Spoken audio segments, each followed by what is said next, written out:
Yeah, Massachusetts. This is very near Providence, very near where the foundation of the United States came from. The original colony, the 1600s, is very nearby, 50 miles as the crow flies. But there's lots and lots reported in this area. And How come she... It's alive! It's alive! A creature like that, how would it ever die? And this monster starts running right at me. Annihilated by nuclear bombs. Beast is not dead. I put 4 bullets into him. Oh, you're crazy. But I saw that monster too. All I want is for someone to believe me. Contaminated. Face. Horrible. Look like it would scare you to death. All right, let's get to work.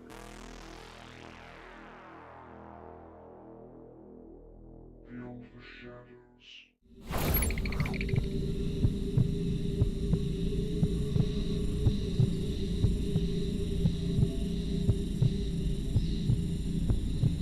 You ever walk into a room and your brain just deletes the mission? Not, I forgot, like normal forgot. More like the thought got snipped mid-sentence. You're standing there, staring at a light switch or a pile of laundry like it's evidence in a murder case, trying to reverse engineer why you even in that space. Then out of nowhere, your mind slams the memory back into place like it's hiding on purpose. That feeling is small, almost funny, until you realize what it implies. Your brain isn't a camera, it's a storyteller. It edits, it fills in blanks, it rewrites, it smooths over glitches, and sometimes it straight lies. Convincingly enough that you'll swear you've lived the moment before. That time jumps, that something was in the room with you, even if nothing was. Tonight, on Beyond the Shadows podcast, we're digging into the tricks your mind plays. Doorway effect, déjà vu, jamais vu, time distortion, and moments where normal starts to feel like the scariest explanation.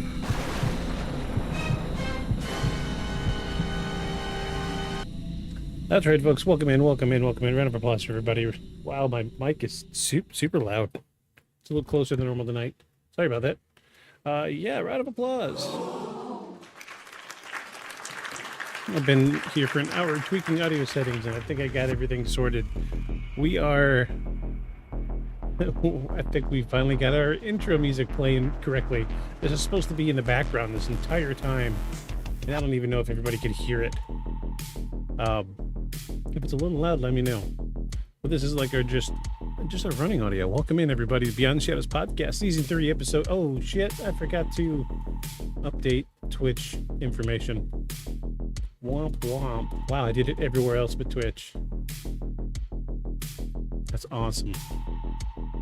I'm so skilled in the ways of streaming. You figure I've been doing this for over 2 years now. I would have this down pat.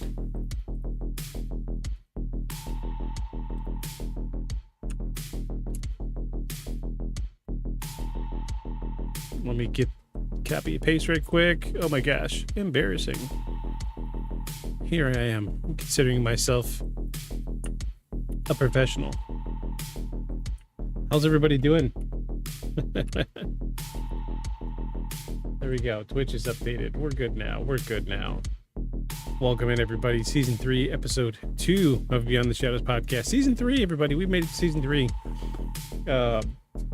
You know the drill. We're here. We're doing our paranormal business. I'm your host, Victus, and this is Beyond the Shadows podcast, where we record a live podcast, one take, no edits, and try to figure out if this week's case is really paranormal or just some type of bullshit.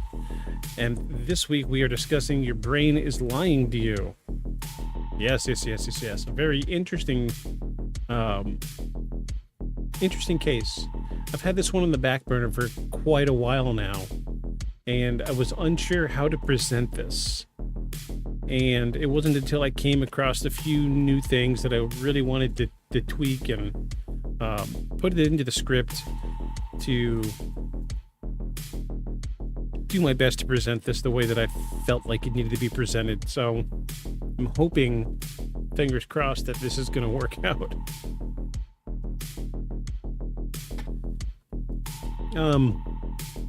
Trying to move some things around in here, get the flow a little bit better. I'm trying to get better with the audio clips.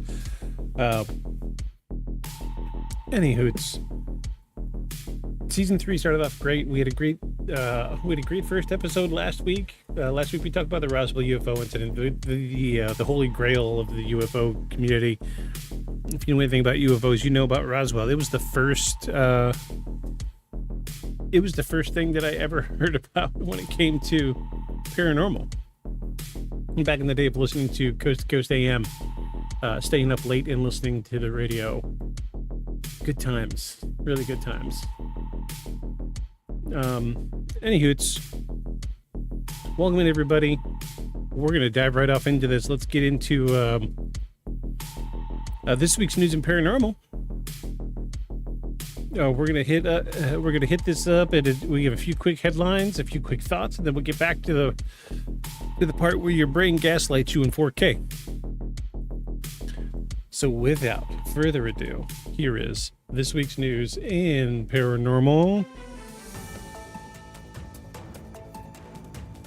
Starting off our headlines this week, we have a lost Navy sub signal sparks speculation. A previously unknown sonar blip detected off the East Coast and has naval researchers baffled and cryptozoology forums buzzing. Some experts say it's likely a deep-sea vessel echo. Others speculate unexplained technology. As usual, no concrete answers yet, just lots of theories.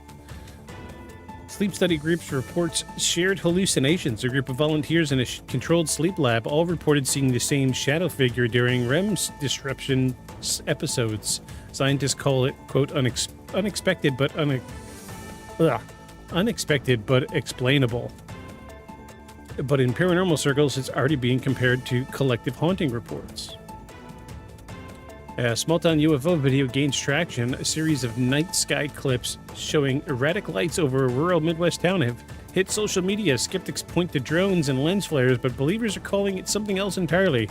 Either way, multiple witnesses are reporting consistencies. Oh, I am unexpected. What are you doing, Confusion? How you doing? Excuse me, I didn't mean to cough directly into the mic. That coughing into the mic was unexpected. Abandoned theater opens again temporarily. Stroking my full belly. Ooh, what did we eat? What was your foods this evening? This evening? Yeah, it's evening for you, right? I don't know. It's evening for me.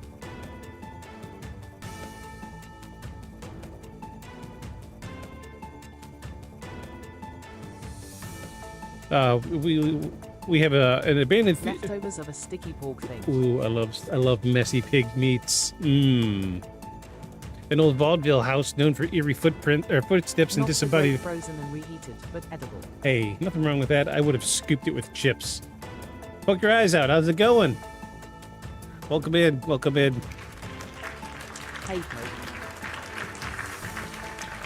Keepers at an old coastal lighthouse have submitted logs describing shadow figures that appear in peripheral vision but vanish when looking directly at it. Psychologists point to sensory fatigue. Local folklore leans towards lingering spirits. I'll let you decide. And that is this week's news in paranormal. If any of those turn into bigger stories, we'll circle back next week and talk more in depth about it. But for now, let's get into tonight's case. Oh, that ended perfectly. It did it again. I was fading out, and it stopped me. Damn it. That would have been great if it would have just stopped. It had to start again. Not long from now, I am off to Kid One's birthday dinner with Grandma. Oh, okay.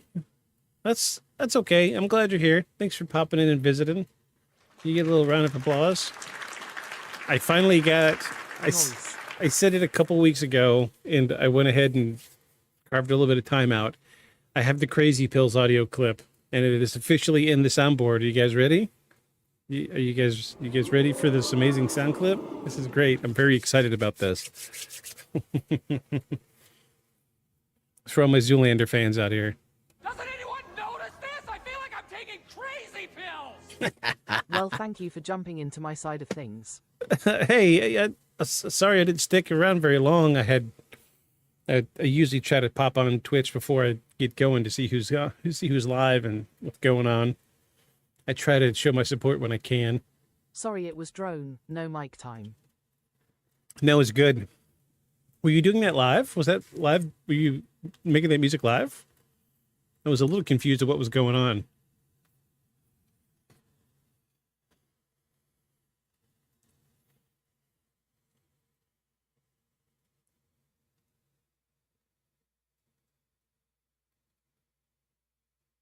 I need to give you a shout out since you shout me out. I mean, I was making all the music live and very on the spot. no, it was great. I was vibing with it. I was leaving. I had my earbuds in, so my laptop is in the other room, And I- HEPH. and I had my earbuds in while I was doing this. I was vibing with it. See if I remember how to do a shout out. Go check out Poke Your Eyes Out Radio at twitch.tv/PokeYourEyesOutRadio and go show them some love. I was not supposed to be streaming, but they asked me to jump into the raid train. No, that's cool. That's cool. I was digging it. Wish I had. Wish I could afford to hire you to make some background music for me, because right now I am just using this, and it is just like the first. This is like the first 15 seconds of the intro video looping. I would like some ambient stuff.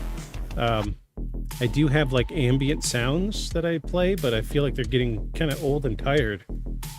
I do The train is this. drone themed, if you could not tell. Oh, got it. This is as close to ambient as I get. I've tried to put something together that sounds like this, but I have trouble. I can't do it. I can't do like long form factor stuff without a beat. You know what I mean? It's weird, but yeah. If I can afford Drone it, train sounds dope.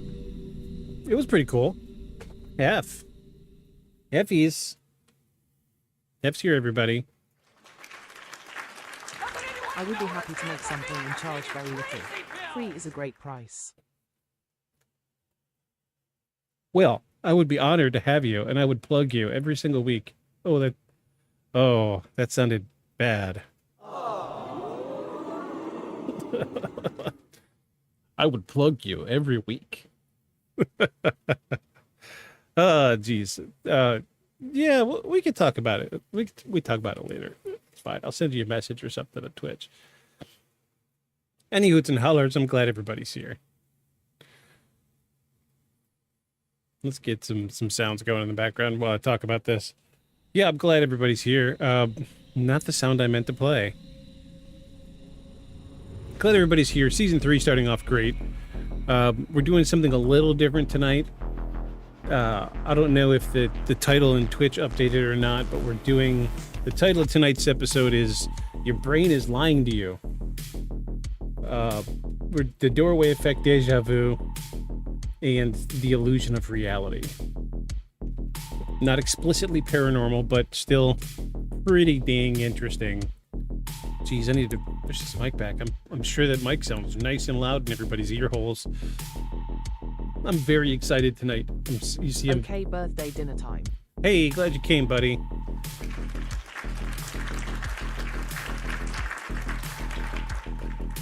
Glad you came.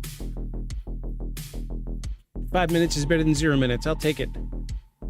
Thanks for Is being that here. when you forget what you were doing when you walk through a threshold? Yeah. So there's one that's not in the script, but I always talk about it. I learned about it reading a Chuck Palahniuk novel. So Chuck Palahniuk is the fellow that wrote Fight Club. He's one of my favorite authors. Dude's great. He's absolutely freaking insane. I am not a writer, and I even read his book about writing. Feel free to hit me up for sounds and music anytime. The worst that can happen is I don't achieve what you're looking for. And I won't be offended. Okie doke. Yeah, I'll shoot you a message with my email. That'll be the easiest way to to talk back and forth because if I'm not streaming, I'm never on Twitch really. I will message you on Twitch and send you my email. Thank you, sir. You the best. You get a lint liquor. Who are you calling a cootie queen, you lint liquor? We'll figure something out. Confusion. There's multiple things that have to tie in with deja vu, and there's another word that Throw back to old school commercials. Hey, Puppy's here. Wow, everybody's here tonight. Thanks everybody for being here. You guys rock. Who are you calling a cootie queen, you lint liquor? There's so many good clips in that commercial. I need to pull more of them because all the time I say, "What the French toast?" But yeah, there's a twin brother for Déjà Vu, and where to go? I lost what it was called. Jamais vu. It's Higher worlds. the evil brother of Déjà Vu, and we'll talk about that tonight. Jamais vu. Excuse me, jamais vu. We will definitely be talking about that tonight. Well, now that everybody's here, I should say, Doesn't anyone notice this? No. I feel like I'm taking not what I meant to do. pills. I meant to fade this audio out. So, I was on the phone with the Pentagon this week, right? So I called them. And I'm Is like, that Frere Jacka's brother? maybe it is. I don't know. It's all French.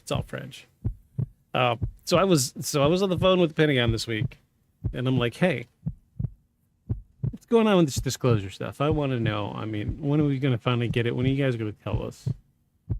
And the person at the other end of the line,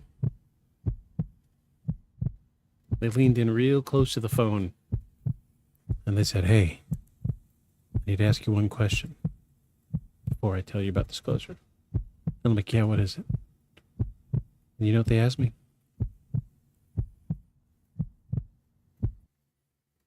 What shirt are you wearing today?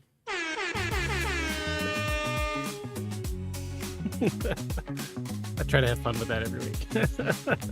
What shirt are you wearing today? That's what they asked me. What shirt are you wearing today? This is everybody's second favorite segment of every episode where we talk about what shirt I'm wearing today. Oh, geez, one of my light strips are going crazy. Cool. I have one of my very favorite shirts on. Check this bad boy out.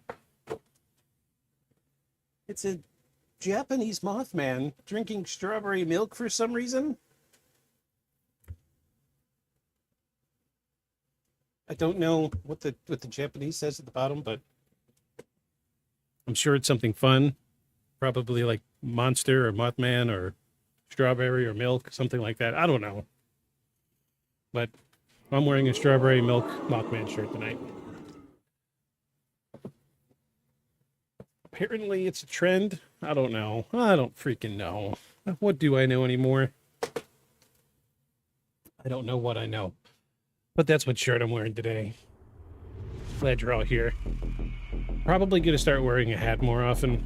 I noticed I was brushing my hair this week, just before the episode.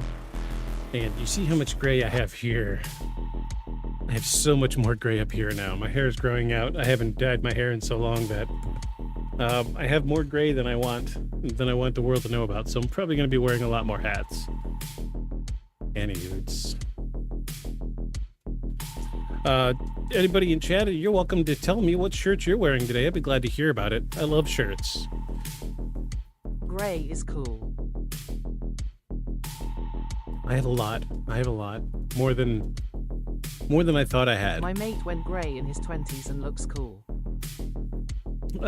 This was the beard gray is like the last 5 years development, and so if you go back to like season 1 and look, I used to dye all of my hair. Like my hair was a different color every couple weeks, and this is the longest I've gone without dyeing my hair, and I've got about 4 inches of natural hair color, and there is a lot of gray in there. But hey, that's what happens, I guess. It's part of getting older. Well, you jerks ready to get into this? We're about to tie off into Act 1. Act 1, everybody. We are going to be talking about how your brain lies to you. Easy peasy. Direct. Here we go. You ready? Get that serious voice. Serious voice. Serious voice. Serious voice.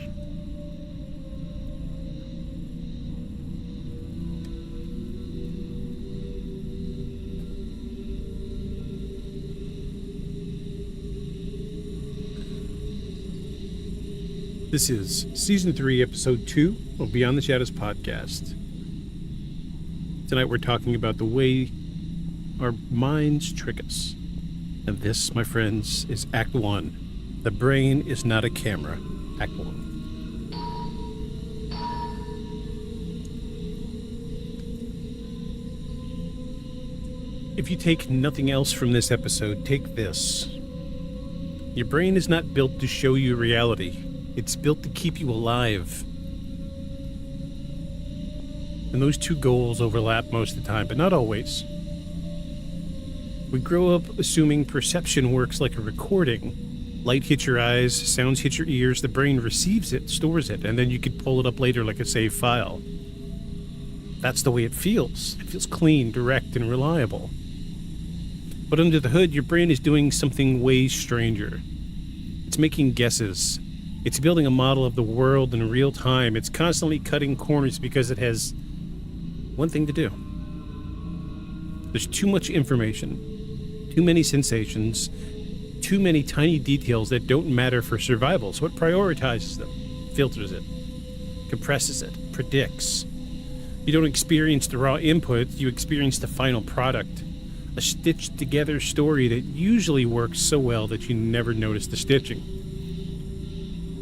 And the reason we're talking about this tonight on the podcast is because that stitching, those little shortcuts, can look exactly like Paranormal Activity when it slips.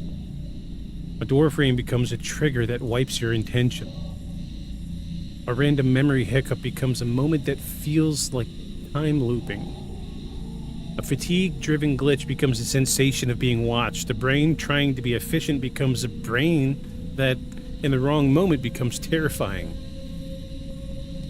So tonight, we're going to pull apart a handful of these phenomena. We're going to treat them like cases because they are, except the witness is always you. Think of awareness like a nightclub. Outside is an endless line of sensory information. Every temperature change, every quiet hum of electronics, every tiny shadow movement, every muscle tension, every remembered thought, every smell you stopped noticing 10 minutes ago. Your conscious mind can't let it all in. It would be overwhelmed instantly. So your brain acts like a bouncer. Only the important stuff gets through. Usually means threats, movement, faces, sudden sounds, rewards, food, social signals, things you want, novelty, something different enough to matter, and goals, the thing you're trying to do right now.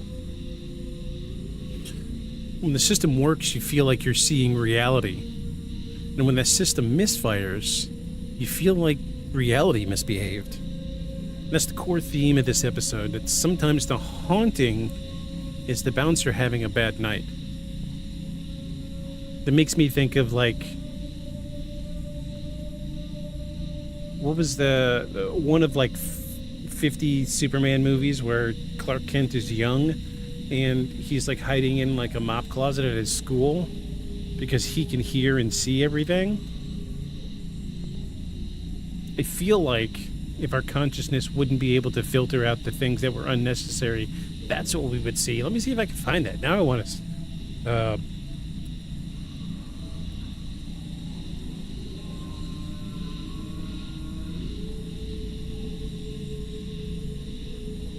was that Man of Steel?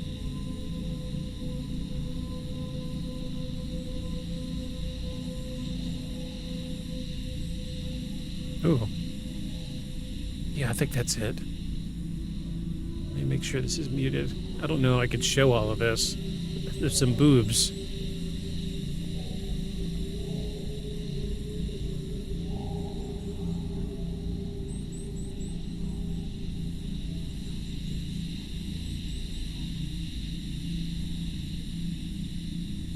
Oh, well, maybe he didn't,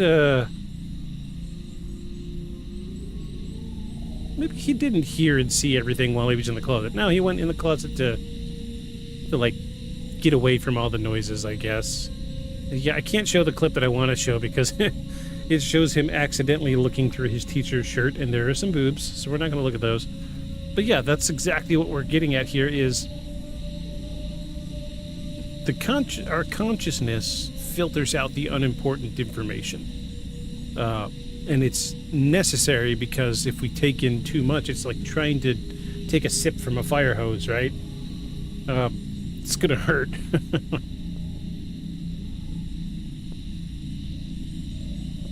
So, here's where it gets extra uncomfortable. Most people think forgetting is the error. Forgetting is the flaw, like, damn, my memory sucks. But memory isn't designed to be perfect, it's designed to be useful. When you remember something, you aren't opening a vault and pulling out a pristine recording, you're rebuilding the event from pieces. Emotions, fragments, context clues, the story you told yourself later, the version you told a friend, and the version you saw in your head when you replayed it. Each time you recall it, you're basically resaving it, sometimes with edits. That means two people can share an experience and walk away with a different truth. And it also means you can walk away with a truth that feels solid, even if it's wrong. And this matters for paranormal stories because so many of them start with a person saying, I know what I saw, or I know what happened. Sometimes they do, sometimes they don't. And that's the scary part. The feeling of certainty doesn't always match accuracy. So first and foremost, we're going to talk about the big one, the doorway effect. You've lived this. Everybody has. You stand up with a purpose. You walk into another room. You cross the doorway and the purpose evaporates. Not gradually, not slowly slipping. It's like a reset. You stand there, annoyed at yourself, doing a little mental rewind. What was I doing? Why did I come in here? Okay, what was I just doing? I was just, and then you step back into the room you came from, and the thought returns like it was waiting on the other side of the threshold. It feels paranormal because it's clean. It's too clean. It feels like crossing a boundary caused the change, like the doorway did something. A lot of researchers frame this as your brain using location as an organizational system. Different rooms represent different contexts, different task sets. When you change environments, your mind updates the context. Sometimes that update is so aggressive it knocks the intention out of your immediate working memory. In plain terms, your brain is running on a limited amount of short-term RAM. You stand up, you move, you cross the next context, and the brain clears some temporary data to load the next scene. It's a great metaphor. Most of the time, that's efficient, but you don't want your brain clinging to every minor intention forever. But when you're tired, stressed, multitasking, distracted, your brain may clear the wrong thing, and that's when you get the threshold wipe. And here's what makes this creepy, in a beyond the shadows kind of way. Doorways show up in folklore constantly. Thresholds, liminal spaces, the place between places. The rules change at the border. And the doorway effect is basically the scientific version of that old fear. The moment you cross the line, you are not quite the same person you were a second ago. And before we talk about this next one, I got a little video I'm going to play. I think I can get away with playing this little short video. I think I can. Let me close some stuff.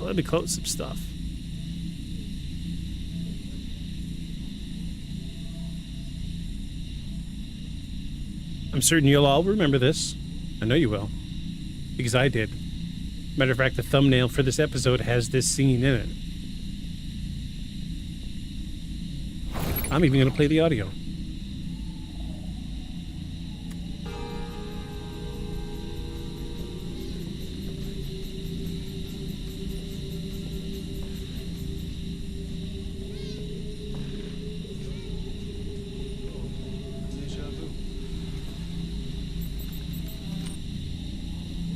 Look familiar? Surely, right? Everybody remembers this scene. Everybody remembers this scene.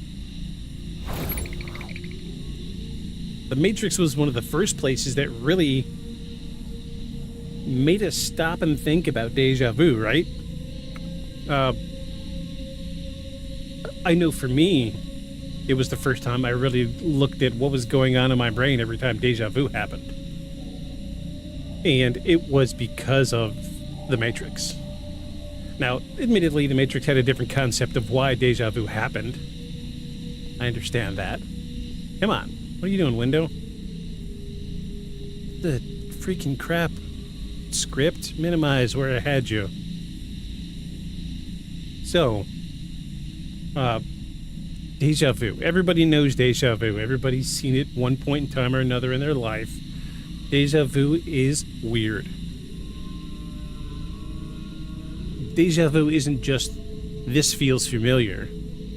It's a specific kind of familiarity, an intrusive certainty, a sudden, heavy feeling that this is the exact moment that already occurred. It can be harmless and quick, a few seconds, a weird little chill, you shake it off. Or it can hit so hard it changes the whole vibe of the day.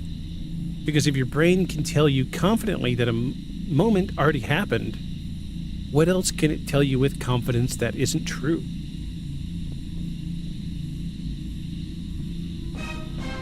Yeah, that's a heavy one. That's a heavy one. There are a few broad explanations people float around. I'm not going to turn this into a college lecture, but I want you to get the shape of them, because each one has a horrible angle. One possibility is a timing mismatch. Your brain processes information through multiple pathways. If one pathway lags by a fraction of a second, you can get a double tap effect. Like, you experienced it, and then you experienced it again, with that second pass feeling like the first was a memory. Another possibility is familiarity without source. Your brain recognizes something, layout, lighting, smell, a tone of voice. That matches a previous moment, but it can't identify the source, and that mismatch creates a feeling of I've been here without a clear where. Your brain hates this kind of ambiguity, so it fills in the blank with certainty. And another possibility is one that I like to subscribe to, is dream residue. That you dream constantly.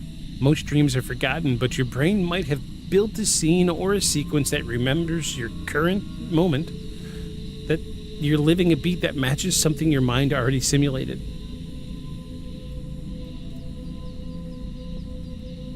Even if every one of those explanations is true, déjà vu still leaves you with a problem. Because the lived experience of déjà vu feels like a crack in time. It feels like you're brushing up against a duplicate timeline. It feels like a memory from a version of you that took one step left instead of one step right. It feels like the universe stuttered. And that's the hook. This episode's not about proving the supernatural, it's about recognizing how easy the brain can manufacture the feeling of the supernatural. So, there's an underlying thing that we're going to get at with this episode is the brain does trick you. We know this. But this can also tie into just about every other case that we've investigated here on the podcast, because 99% of what we've talked about here on the show is first-hand accounts. And like I said a little bit earlier, it's going to start with somebody saying, I know what I saw, and I know it was real. So, we can scientifically prove that the mind tricks itself, which begs the question, how reliable are first-hand accounts? Question mark.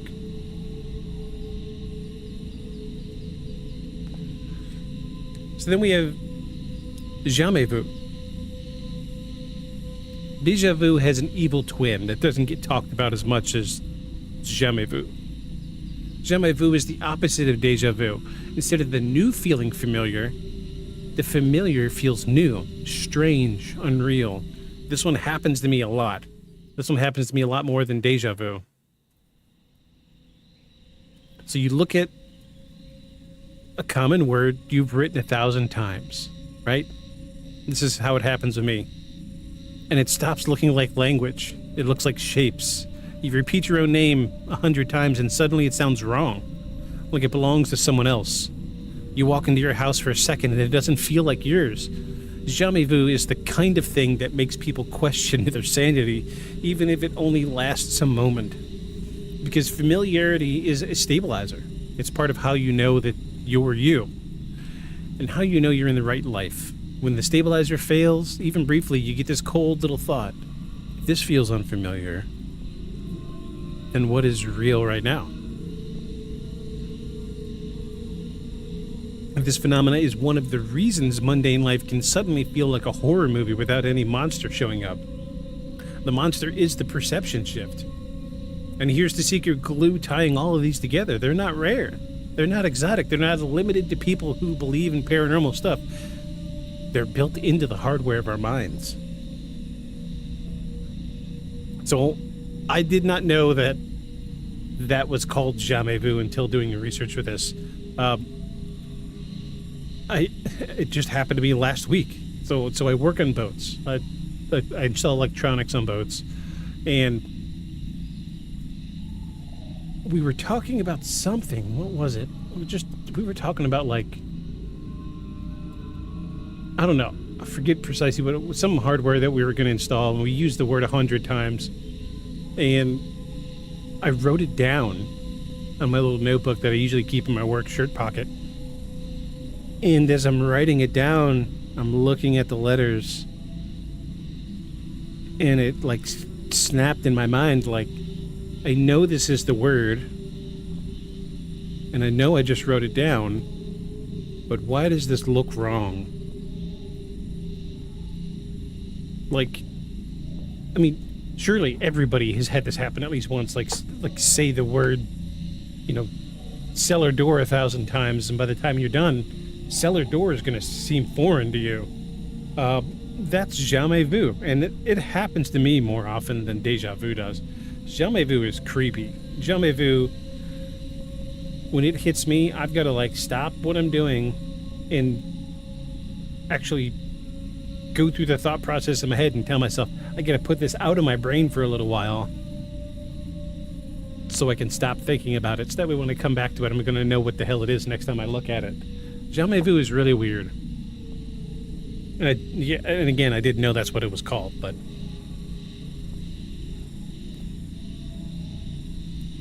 So now we're going to talk about time. Everybody's experienced the drive. They don't remember. You get in the car, you're on autopilot. You arrive and you realize you have almost no memory of the trip. You didn't black out, you were functioning. You stopped at lights, you stayed in the lanes, you reacted to traffic. But the movie isn't in your mind. That's not paranormal, that's your brain saving resources by collapsing repetitive actions. It's nothing novel or threatening happens. It doesn't bother encoding the details, it keeps you safe and moves on. But here's where it starts to get weird. One of those things that makes you realize how our experiences are fabricated by our brains and how close we are to insanity. Absolutely. Yeah, the jamais vu is one of those things that that's why I have that internal dialogue with myself. Like, I've got to stop saying the word transition, because every time I see the word written out or... Psychology is my jam. Oh, really? So this episode's right up your alley. Cool. So we're hitting strokes that you understand. Yeah, that's why... I think that's why jamais vu freaks so many people out. Because it feels so close to, like, something akin to a psychological break. Like, you feel like you're starting to go insane. Like, you're starting to turn psychotic. Like, why doesn't the word door, cellar door, look familiar to me anymore? I've been saying it my whole life. And, my voice in my head tells me, put it out of your brain for a little while, and then when you come back to it, fresh eyes, avoid that word for 15 minutes. When you come back, it looks fine, because I'm scared that it's getting that close to psychosis, right? And while we're on the subject, I was talking to my wife about this the other day. When you have internal dialogue, and anybody watching, they're welcome to voice up and say what theirs is. What does the voice in your head sound like? I once had the flu and was reading Nietzsche. I thought I'd gone insane and lost all touch with reality. Well, yeah, the flu will do some weird things to your brain anyway. Those fever dreams are just wild. I'm looking at you, Bob's Burgers episode where Louise has the Ends crazy... when part of me is talking. Right, yeah, so I have discovered my internal voice does not have my voice. My internal voice has the voice of whatever narrator it is of the audiobook I'm listening to. And I've only noticed this recently. I always listen to audiobooks. I don't have time to really read. I got a great book for Christmas, and I'm only a chapter in because I can't sit down and read. But I can do audiobooks. I love audiobooks. I've knocked out 3 already this year. Interesting. Right? So, and when I'm not listening to an audiobook, I feel like my internal dialogue doesn't have a voice. Like, almost like I'm seeing the words. And I'm listening to Fairy Tale by Stephen King. Great narrator. Fairy Tale. Ooh. I just finished the Stephen King. I just finished, oh my goodness, what was the book? Where's my phone? Hello, phone? Oh, there it is. Everything in here is black. It just blends in.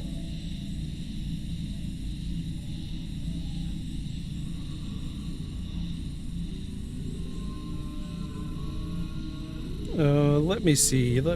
Timeline. I just finished End of Watch by Stephen King.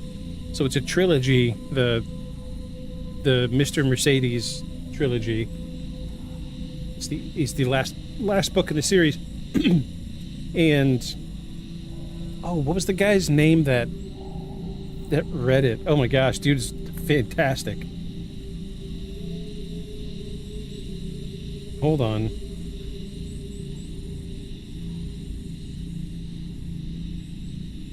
Come on. Who did the freaking... Will Patton. Okay. So, some of you may not know who Will Patton is. I will show you who Will Patton is.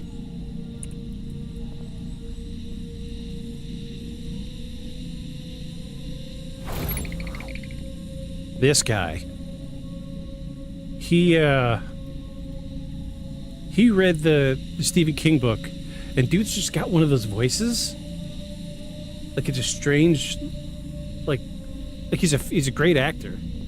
But here's the thing that always trips me up is I have trouble with the people that are reading these audiobooks. Sometimes a guy will have to do a female's voice, or a woman will have to do a male's voice.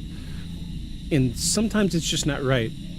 But Will Patton hit the nail on the head. There's like 5 female voices he had to do, and each one was like perfectly crafted. Like he must have read the book and like taken notes. This person's got to sound like this. This person's got to sound like that. This person's got to sound... And it was so good. It made listening to that audiobook so much better. It was like watching a movie because of him.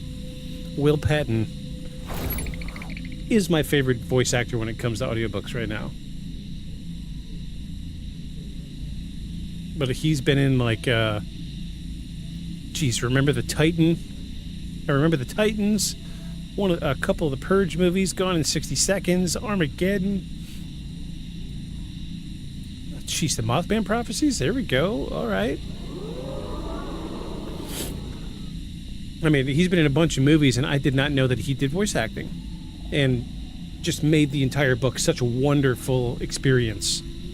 Because, Stephen King books, you've got to have that vibe, right? You can't just read a Stephen King book. It's got to be like I've tried reading The Shining, and I just couldn't read it because I was constantly trying to picture the movie.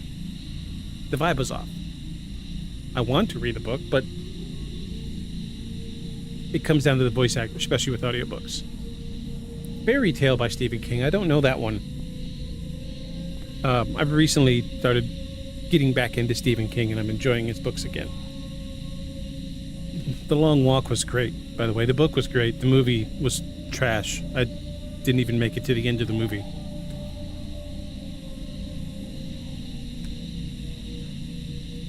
But like I've finished 3 audiobooks this so far this year. And every time I have some type of internal dialogue, that voice in my head is the person that's reading the audiobook I'm listening to. I'm going to say it was a joy having Will Patton as my voice in my head for a week. It was great. I enjoyed it. I'm only like 30 minutes into this new book that I'm listening to, and I just haven't had enough time listening to this guy to be able to put... So it's not like a switch is flipped, but my internal dialogue hasn't changed yet. I'm wondering how long it's going to take. Friday was my first day listening to it, so we'll see. Maybe by the end of the day tomorrow, we'll have somebody else's voice in my head, narrating my day. But, it's another way that your brain tricks you. And it's interesting. I want to give everybody a little piece of homework that next time you have some type of internal dialogue and you hear that voice in the back of your head, like for me, like I open a lot of combination locks at work, and I'll hear the number in my head with my internal dialogue voice. When you're doing mundane things and you hear that internal dialogue, well, whose voice are you hearing? What is the voice? Does it match your gender? Does it match your identity? Does it match... So you have a narration, or do you have conversations with them? Ooh. So I knew this was the next logical question. I don't know that I would call it conversations. It's mostly me arguing with myself. Or are you hearing someone narrate what you're doing? I have had the narrating thing happen. Haven't happened lately. Not like that movie Stranger Than Fiction with Will Ferrell. Nothing like that. But I don't necessarily have conversations with that voice, but they'll say something like I said with the combinations, like the voice in my head will be telling me what the combination is while I'm rolling it over, and then I'll notice, oh, this lock is kind of shitty. This lock's starting to mess up a little bit. Need to tell somebody about it. That conversation. Oh yeah, that was Emma Thompson, wasn't it? That was a nice film. Yes, that was a nice film. What a voice to have in your head, right? But yeah, but like I'll be doing something and I'll be like, oh, well, this isn't right. I really need to tell somebody about this. And that conversation in my head is the voice I'm hearing. Yeah, just I'm curious what everybody else's internal dialogue sounds like. Like, is it you? Is it your mom? Is it somebody you heard on TV? I'm just curious. I just want to know. I'm that type of person.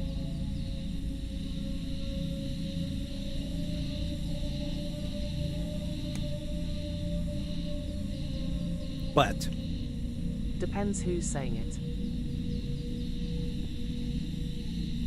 it. So now you're gonna go to work and you're gonna start thinking about this now. I hope I get a little worm in there. I hope your internal... Sometimes it's someone you know saying a thing that they'd say. Right? Like, I hear my mom's voice a lot. You shouldn't be eating that much junk food. You could call anytime, you know. It can be people from TV. Oh, okay. I get that. I hear my mom's voice a lot. Or other versions of myself. Other versions? Like an angry version of yourself, or like a different emotionally driven version of yourself? I'm just wondering. You don't have to answer. I'm just curious. Everybody I work with is kind of dim, so this conversation would never happen at work. Different perspectives. Okay. Kind of like the people living in the heads in the movie Inside Out. Like, you got anger, and you've got envy, and all that other stuff, and happiness. But what is that with happiness? Joy. Technically, they're all extensions of that individual, but they're different Look into people. this, internal family systems. Oh no.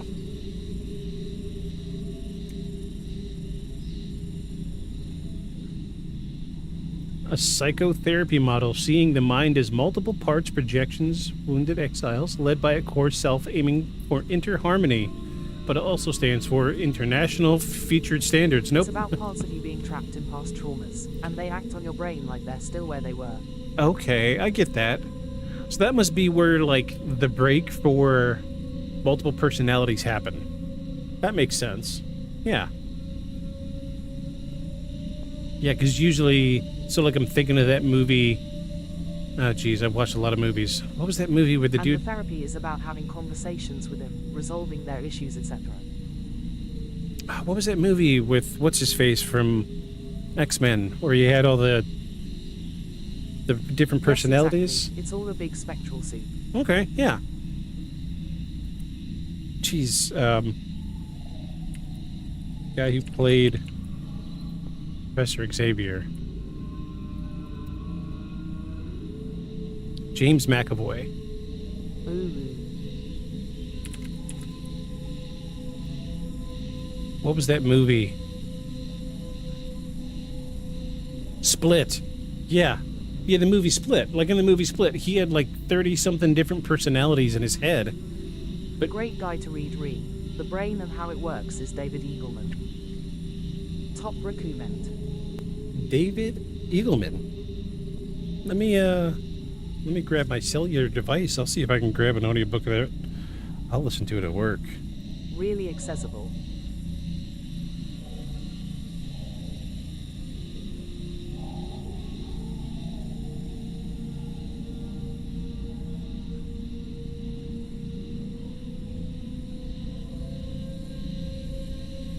The Brain? This one here?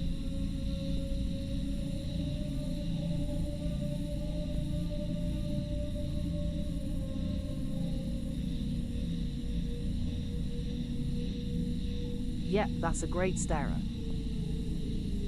Oh, he's got a few. Oh, I've read his book Incognito. Yeah. Yeah,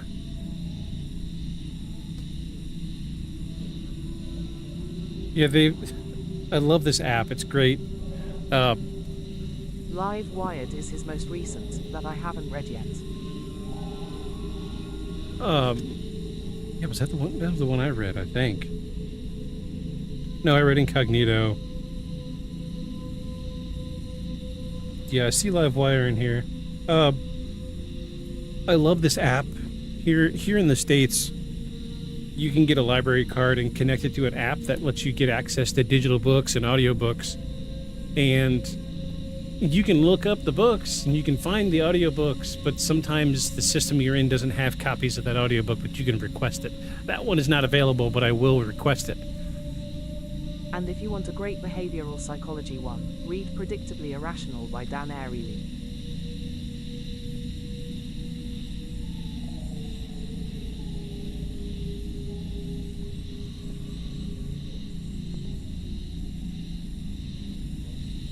What is that again? Behavioral, predictably irrational. Yeah, they don't have any of his.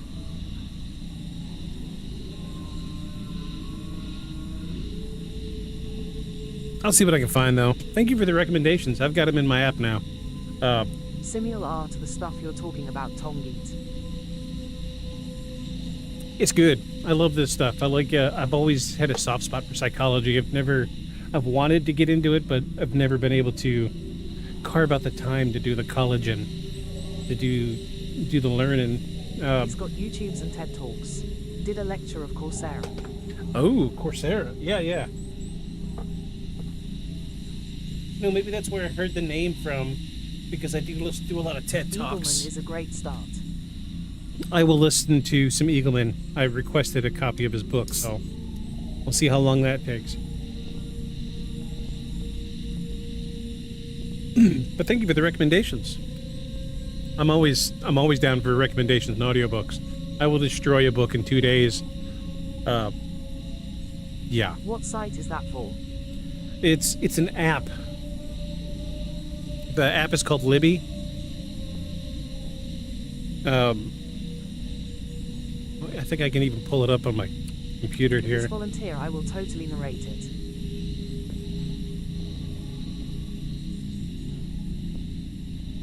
Oh, well. I would show you more, but this is the website. It won't log me in without my library card. Libby. But it's essentially a digital public library. And, you know, first thing I had to do is get my library card locally. Oh, it's a library. Yeah. I get it. Yeah, so I got an actual library card, and then once my physical card came in, I got my number, put my number in the app, and it connected me to all the digital libraries in my area. And now I can, instead of having to go to the library and check out a book, I can read it on my phone or tablet or whatever. But I listen to audiobooks. I can't afford to pay for the Audible shit. They ain't getting me. But yeah, that's just, I'm a broke ass. I can't afford to be buying shit.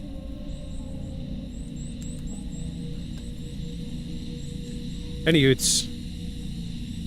we're dragging our feet a little bit. We're nearly here at the end of Act 1. Let me wrap this thing up.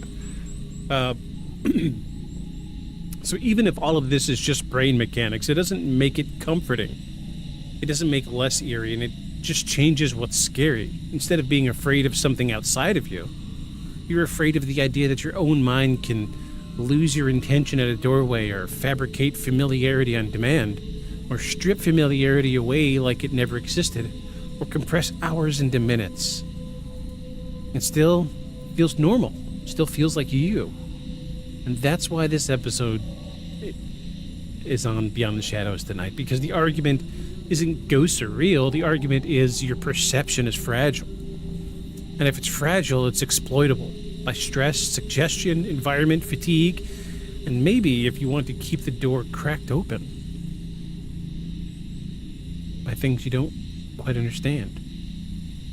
But we're not sprinting to demons yet.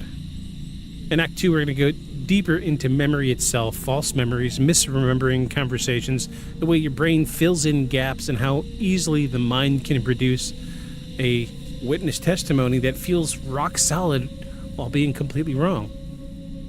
Because if your brain can lie to you, it can also convince you that it never did. Oh my gosh, now this freaking light is flashing. I don't know if you can even see it. Hold on, I gotta see if I can fix this right quick. Wahahaha.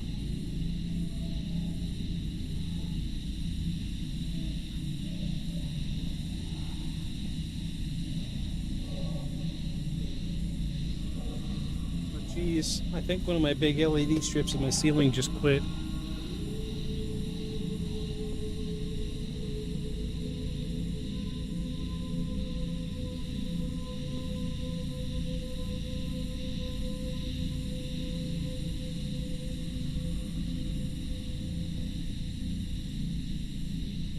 Yeah, sure looks like it did.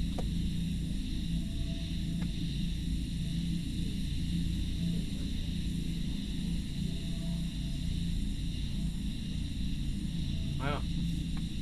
That sucks. So I've got LED strips underneath clouds on my ceiling, and one of them is failing. I guess I could turn this up to show you. Yeah. Like only half of it is on. Oh, nice. But it's not supposed to be flashing like that. I don't know what the hell it's doing. I don't know. But it's driving me crazy. Oh, wow. Driving me insane. I can't stand the, That must be a fucker to dust. I may or may not have dusted it in a while.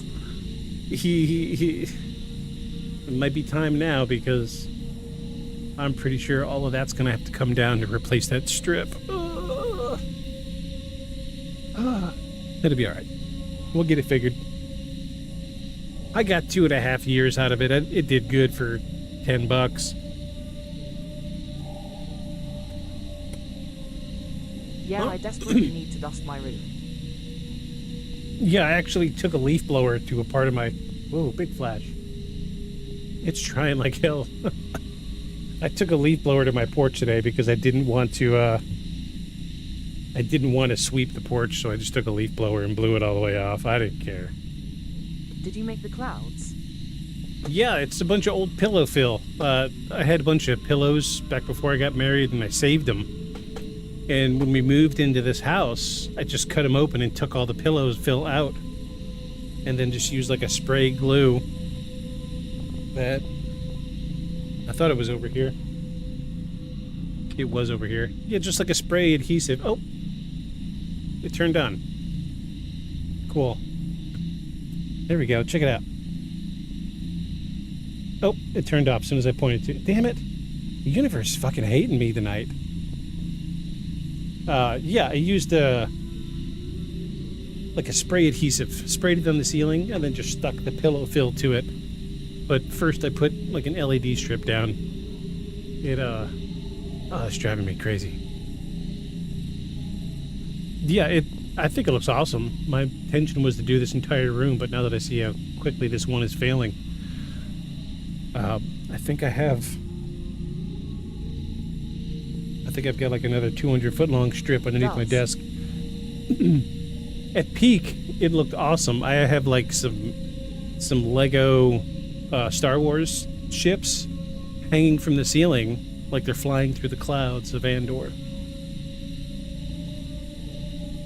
Lots of Lego in here, if you hadn't noticed in the background. Oh shit! I totally forgot to show everybody. We have a new addition to the background. It was a Christmas gift, and like my wife's sister got it for me, and I didn't know that like she knew the niche I was going for my decorations. But she hit the nail on the head. Hold on, let me fix this real quick. Check this out. Look at this.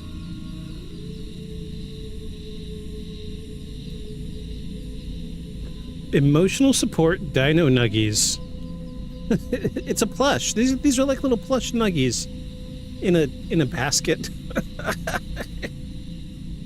I totally forgot to show this off. Out of the blue gift. I didn't ask for this. They just gifted. Oh, bless. They're really cool. They're really cool. I wish they came out, but I would probably lose them. I thought it was really cool. Emotional support dino nuggies. So they live here, in front of the light. Oh, you can't see. They live here. Here, in front of the light. Happy nuggies. Happy nuggies. I'm rambling tonight. Sorry, folks. I don't usually have somebody to talk to while I'm doing this. I'm excited.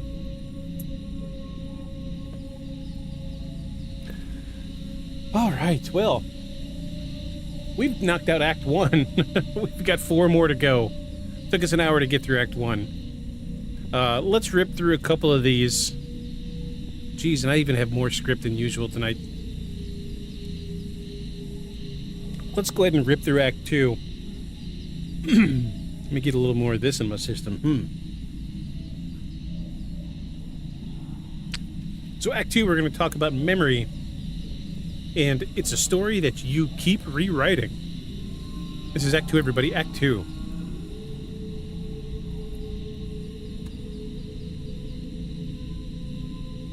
My Act 2 thing isn't triggering?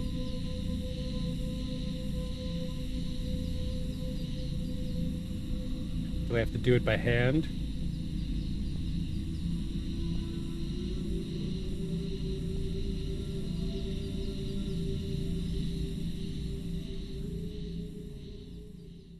Ah, jeez. Oh, well, Act 2 failed. It's just like this, but it says Act 2. If perception is fragile, memory is downright unreliable. And it's not an insult to the brain, it's a design feature. The problem is nobody tells you that growing up, you're raised to believe that memory works like storage, like files in a cabinet. Like if something really happened, It's in there somewhere, untouched, waiting to be pulled out. And that belief is comforting, but it's also wrong. Memory is not retrieval. Memory is reconstruction, and every time you remember something, your brain isn't opening a vault, it's rebuilding an event from scraps. Emotions, context associations, the last time you told the story, the version you wanted to be true, the version that made sense, the version that didn't threaten your sense of self. And once you understand that, a lot of paranormal stories start to look complicated. Why confidence means almost nothing. And one of the most dangerous assumptions we make, especially when listening to witness testimony, is that confidence equals accuracy. I know what I saw. I'll never forget it. It's burned into my memory. Those statements feel powerful, they sound reliable, but neuroscience doesn't care how strongly you feel about a memory. In fact, the more emotional a moment is, the more likely it is to be distorted later. Strong emotion acts like a highlighter.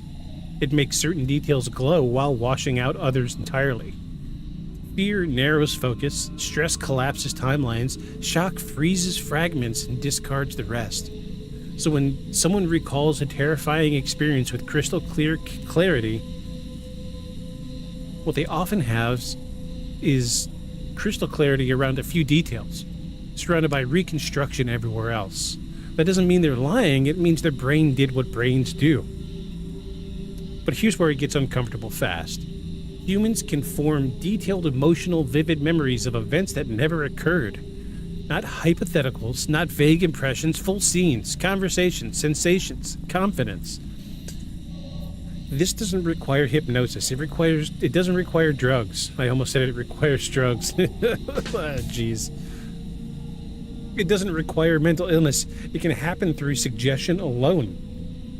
If someone you trust implies something happened, especially repeatedly, your brain may begin to build a memory around that idea.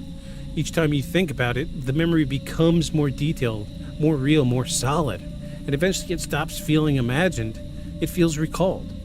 And this is one of the reasons eyewitness testimony is one of the weakest forms of evidence we have. Even though culturally we treat it like gold. Now let's connect to paranormal investigations for a second. How many stories begin with, I didn't think anything of it at first, and looking back I realize, and after thinking about it, I started to remember more. Memory grows backward. It fills gaps in retroactively. It makes patterns where there were none. But that doesn't mean the experience was fake. It means the story evolved. Your mind is allergic to uncertainty. It wants continuity, cause and effect, beginning, middle, end. Where there's a gap, missing time, unclear sequence, partial perception, your brain doesn't just leave it blank, it fills it in with the most plausible narrative it can generate using the information it has. That's not deception, that's survival. Imagine hearing a noise in the dark. You don't wait for perfect information, you don't pause and say, let me collect more data. Your brain jumps straight to a conclusion, because hesitation could get you killed. Most of the time, those guesses are harmless. Sometimes they're wrong, and sometimes they turn into stories you carry for years. So there's a specific process called confabulation, and it's one of the creepiest things the mind does. Confabulation happens when the brain doesn't know the answer to the question, but answers it anyway, without signaling that it's guessing. You don't know you're making it up. You feel like you know. If someone asks you about the moment you don't clearly remember, your brain may assemble a response from context clues, patterns, and expectations. And once that response exists, it becomes part of your memory set.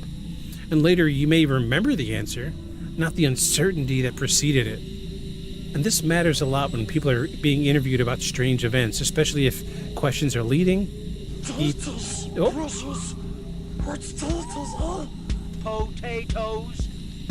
Boil them, mash them, stick them in a stew. Good old potato. Wow, I was just thinking about her the other day. Shark. How you doing, Shark? Welcome in.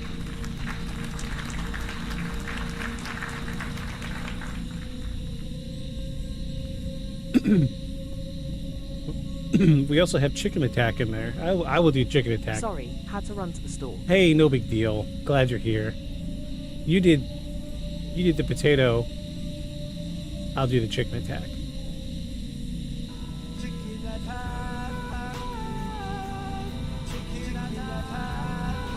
Oh, we got a double chicken attack. Damn, I just redeemed item. Ah, no, that's good. LOL. I'll refund your points. I refund your points. Glad you're here. Thanks for popping potato and chicken. Get 2 new fur babies now, so now I need to make a video for them. Those are the only 2 redemptions that I've brought over. Thanks. Those are the only 2 redemptions I've brought over from back when I was streaming gaming. I think so. Hold on. Let me check. No, there's this one. Yeah, this one used to have audio to it, but I kept getting dinged every time the audio played.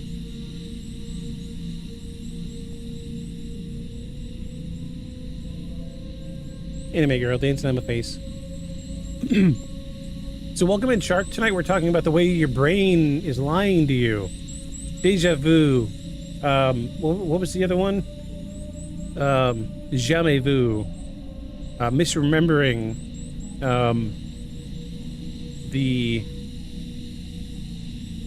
The doorway thing. Oh yeah. I totally forgot. Something we didn't bring up in Act 1, but I wanted to bring up. A bunch of people came in the chat and I forgot. We were talking about Chuck Palahniuk. So he's one of my favorite authors. I love Chuck Palahniuk. And I learned this because of one of his books. And this is another way that your brain lies to you. In a way, it's kind of in the same vein. What is the... Let me see if I can get the French pronunciation of it.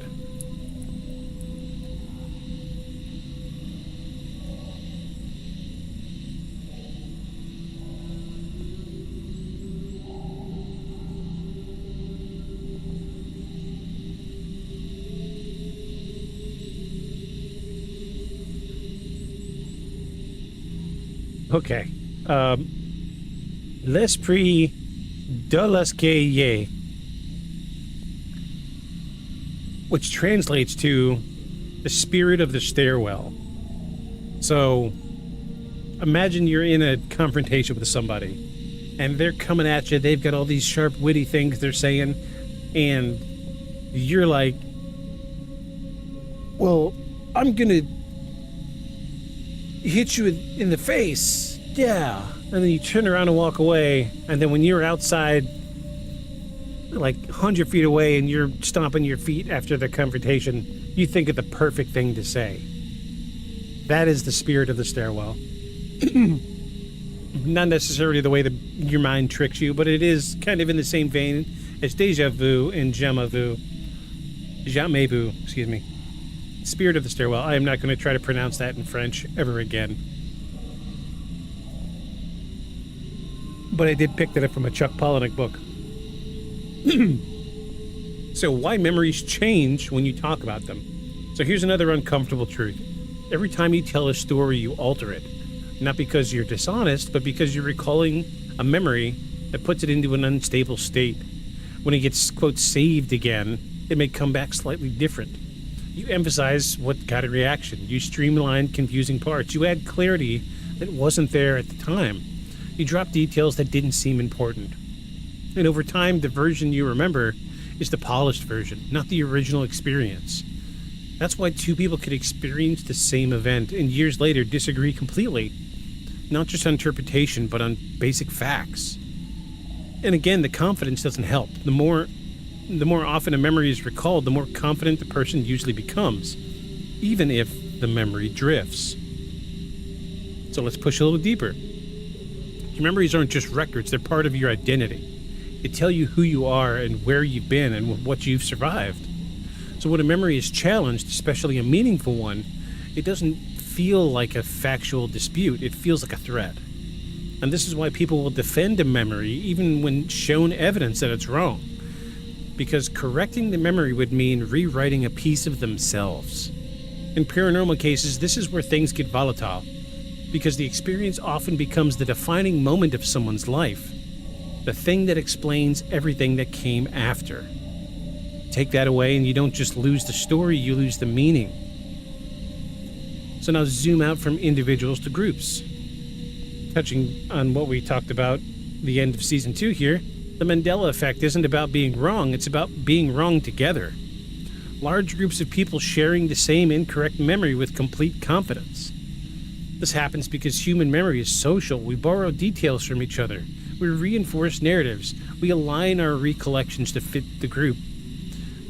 When enough people agree on versions of events, it feels more real. Consensus becomes substitute for accuracy.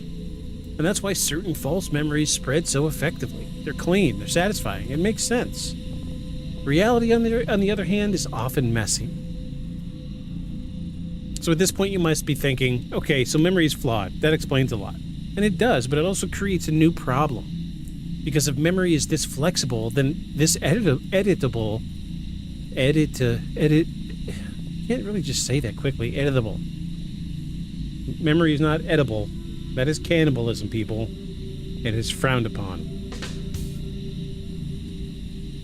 Editable, to be edited, then how do you ever trust your own experiences?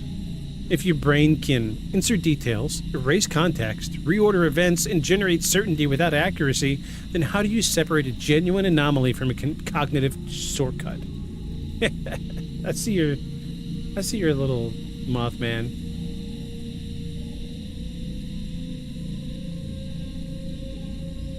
And here's the real tension that lives inside this episode. Explaining these phenomena doesn't make them less frightening, it makes them closer. Because the source of the weirdness isn't out there, it's the system you rely on to tell you what's real. And there's a particular kind of unease that comes from realizing you might remember your own life inaccurately. Not in a dramatic way, not whole years missing, just details, moments, sequences. Did that conversation really happen that way? Did that feeling come before or after the event? Did you notice that thing that time, or only later, once it fit into the story? Those questions don't have satisfying answers, and the brain doesn't like unresolved questions, so it answers them anyway. Coming up in Act 3, we're going to move away from memory itself and into something even stranger. Familiarity in time. Déjà vu, jamais vu. Moments that feel repeated, reversed, or out of order. Because once you realize memory is unstable, the next question becomes unavoidable. If my past isn't as solid as I thought, how stable is my present?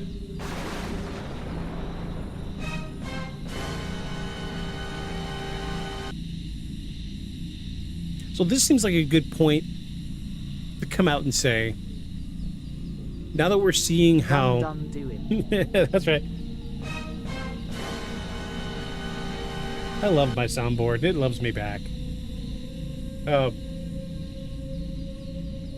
This conversation we're having is precisely why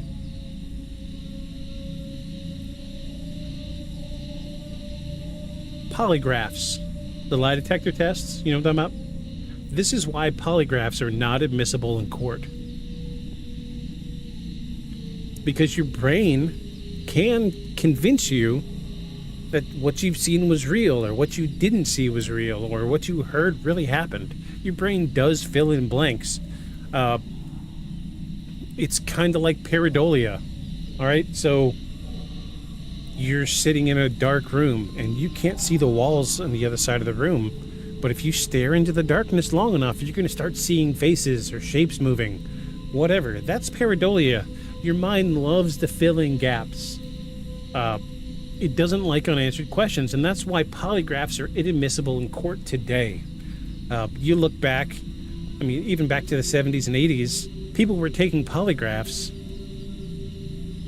and how many times... So I listen to a lot of true crime podcasts. I couldn't count on all my fingers and toes, all 27 of them, how many times somebody took a polygraph in the 70s and 80s, was convicted of a crime, and then years later was acquitted of that crime. Because you're sitting in an interrogation room and you've got a police officer beating on the table in front of you saying, I know you did it, I know you did it, tell me where you hid the body. Eventually you're going to get a confession out of that person because their brain is starting to say, oh, well, I don't know, and I don't like unanswered questions, so what do I got to do to make this threat go away? Well, I'm going to start filling in these blanks, and you're going to start subconsciously pulling that data, that information from those police officers. You're going to write out a freaking confession. They're going to hook you up to a polygraph and say, yeah, I believe this. This is what happened. This is what happened. I did this. I did this. And next thing you know, you're in prison for the rest of your life. My favorite true crime jeez. I've had one beer. Oh my God. True crime podcast is Crime Junkie. I love me some Crime Junkie. I've been listening since day one. They talk about it all the time. Don't take polygraphs because they're inadmissible in court, and they're going to eschew an investigation because, it goes both ways. Your brain's going to fill in the information from the investigator trying to find that information. So you start filling in gaps of things that didn't really happen subconsciously. And inversely, that investigator's also looking for things.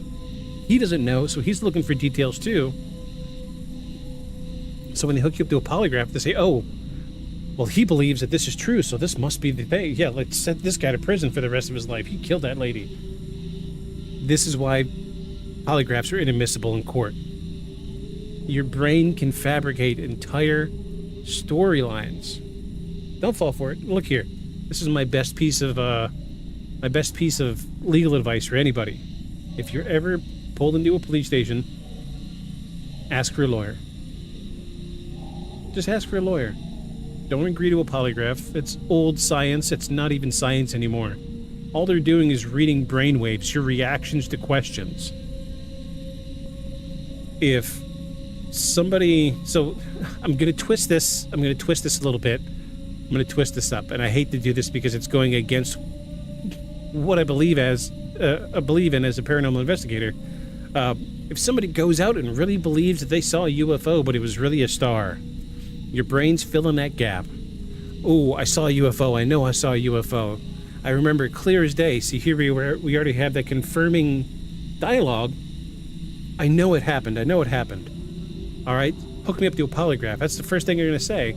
Well, look, the polygraph machine is only going to tell the person operating it whether you really believe the answer you told to their question was true.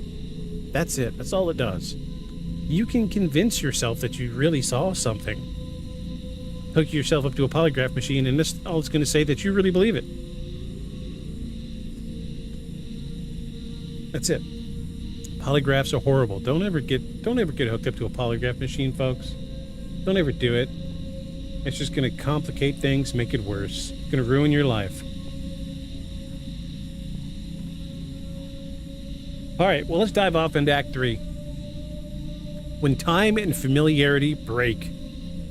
Let's see if the Act 3 button's working. We're having all sorts of issues with the freaking Stream Deck tonight. Nope, it didn't work. So this is Act 3, everybody. Act 3. When time and familiarity break. So up to this point, we've talked about memory. How it bends, rewrites, quietly edits your past. But now we move into something more unsettling. Because this isn't about remembering wrong, this is about experiencing the present incorrectly.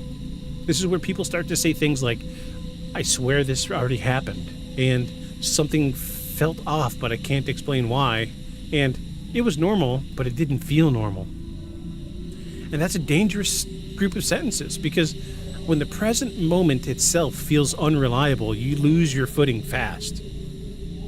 Familiarity is one of the main ways your brain keeps you calm. It's a signal that says you've survived this before, even if you've never consciously thought about it.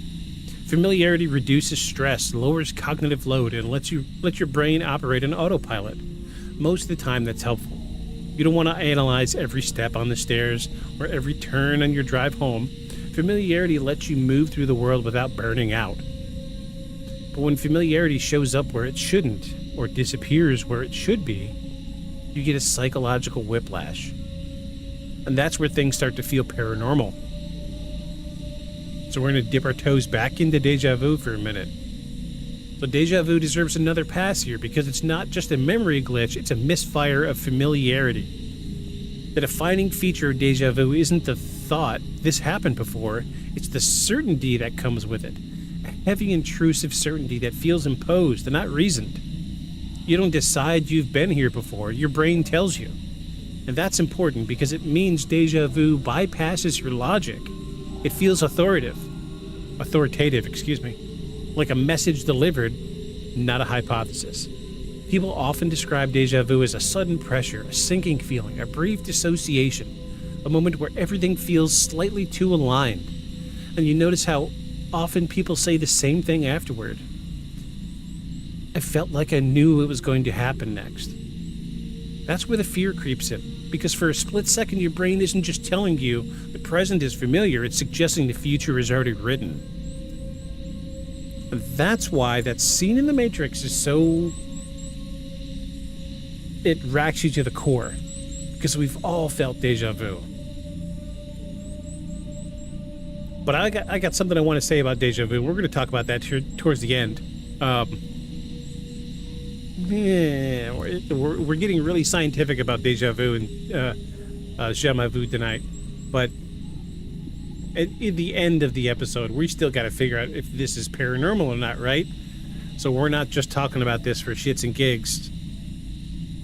So here's the uncomfortable truth hiding under deja vu. Your brain is constantly predicting about what's going to happen next. Not consciously, not or automatically. Based on patterns, past experiences, context, probability, your brain is always running a simulation of the next few seconds. Most of the time, these predictions are invisible. They're just help things feel smooth, but when a prediction matches the present moment too closely or fires at the wrong time, it can feel like a recognition instead of expectation. Your brain mistakes its own forecast for a memory. And when that happens, the moment feels pre-lived. That doesn't mean time looped, but it feels like it did. And the feeling is the thing people remember. So now let's talk about the opposite, jamais vu. And honestly, the more disturbing of the two. Jamais vu is when something deeply familiar suddenly seems foreign. Not scary at first, just wrong. Like a word you've written 1,000 times stops looking like a word. Your reflection doesn't feel like you. Your house feels staged like a set. Your routine feels artificial. People experiencing jamais vu often say, I know this is normal, but it doesn't feel real. It's like my brain stopped recognizing things, and I felt disconnected from my own life. That disconnect is the key. Because familiarity isn't just comfort, it's grounding. It tells you where you are in the world and who you are in it. And when that signal drops out, even briefly, the world becomes unstable. And here's why this belongs in paranormal discussion. Jamais vu feels like you slipped sideways out of your own reality. Nothing changes externally, but internally the world loses its glue.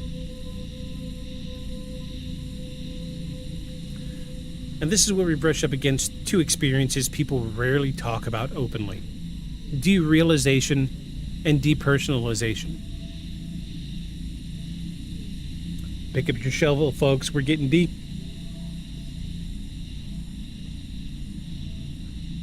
Derealization is where the world feels unreal, flat, artificial, like a simulation or a dream. And depersonalization is when you feel unreal, like you're observing yourself from a slight distance, like your body is yours, but not quite you. These states can be triggered by anxiety, panic, exhaustion, prolonged stress, sensory overload. But when they happen unexpectedly, without context, they can be terrifying. People describe feeling like they're behind glass, feeling like time is slightly delayed, feeling disconnected from their emotions, and feeling like the world is off, but in a way they can't quite explain. And here's the part that matters for this episode. These states feel paranormal even when you know they're psychological.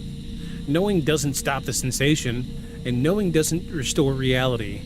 You're stuck waiting for your brain to resync. So we're gonna touch on that here again at the end of this act here, because I have a personal story that ties directly to this. And if I forget, somebody remind me, please. So let's talk more about time, not the clock on the wall, but about how time feels. Time perception is widely flexible. It stretches during fear. It collapses during routine. It fragments under stress. You've experienced minutes that feel like hours, hours that vanish without a trace, moments that slow down during accidents, and long stretches you remember as a blur. This happens because your brain doesn't measure time directly, it measures change. Novelty events, emotional weight. When nothing changes, time compresses. When everything changes at once, time expands. But sometimes the system misfires, and that's when people report lost time without any dramatic event to explain it. No blackout, no fainting, no substance use, just missing chunks. Wow, great timing for that audio to cut out for just a second, right? That absence is deeply unsettling because it suggests you were present without being aware, and awareness is how we usually define existence. And when people talk about missing time in paranormal context, skeptics often jump straight to dismissal, but that reaction misses something important. The fear doesn't come from the explanation, it comes from the experience. It feels like something reached into your timeline and removed a piece. And even if you intellectually accept the psychological cause, the emotional residue remains. Because the question lingers, if I wasn't aware then, how often am I not aware now? That's not a ghost question, it's an identity question. And here's the connective tissue tying all of this together. Your experience of now is not a perfect feed. It's a constructed moment assembled milliseconds after the fact. Your brain smooths it, aligns it, and hands it to you labeled as reality. Most of the time, that construction is seamless. But déjà vu, jamais vu, derealization, time distortions are all cracks in that construction. Moments where the assembly line stutters and you briefly see the seams. So by the end of Act 3, we're left with a deeply unsettling truth.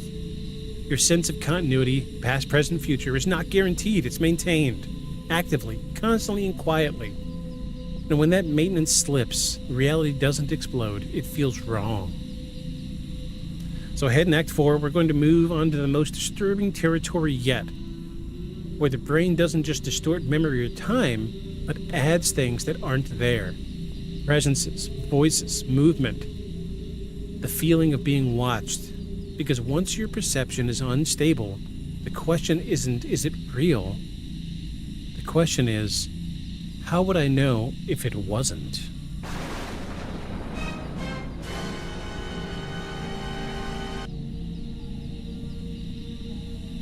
Alright, so I have a personal story that I'm going to explain that has to do with Act 3. We've come to the end of Act 3, we're about to Act 4 here.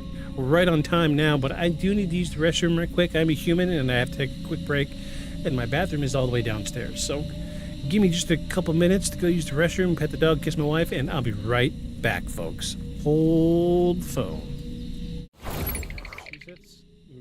Wait. Yeah, Massachusetts. This is very near Providence, very near where the foundation of the United States came from. The original colony, the 1600s, is very nearby, 50 miles as the crow flies. But there's lots and lots reported in this area. And How come shit happens in a triangle shape? right, you know, we did talk about this. Like the new day? Right.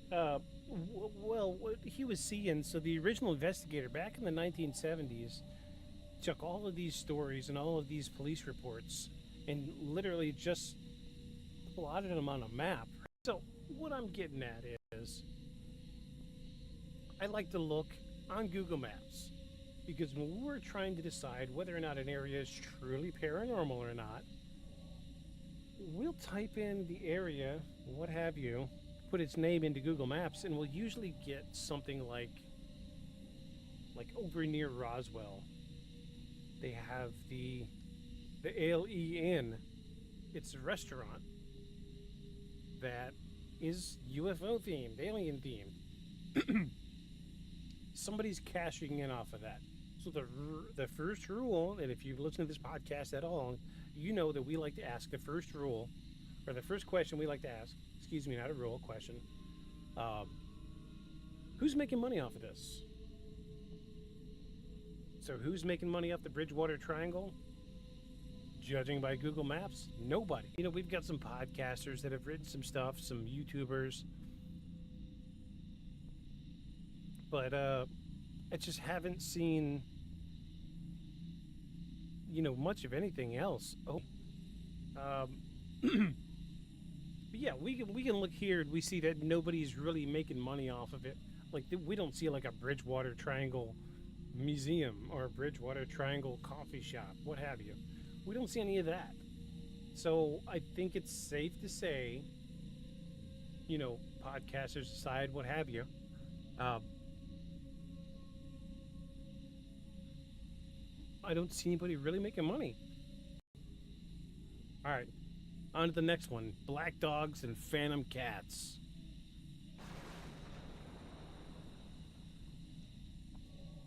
The Bridgewater Triangle's animal legends aren't limited to... Okay. All right, I want to look this up, make sure I'm giving you guys the right term.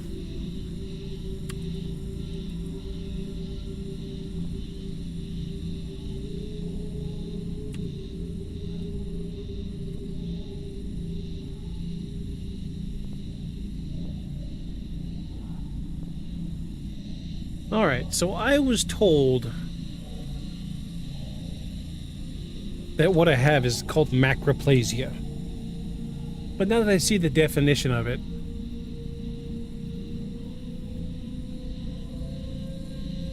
I don't think it's quite right.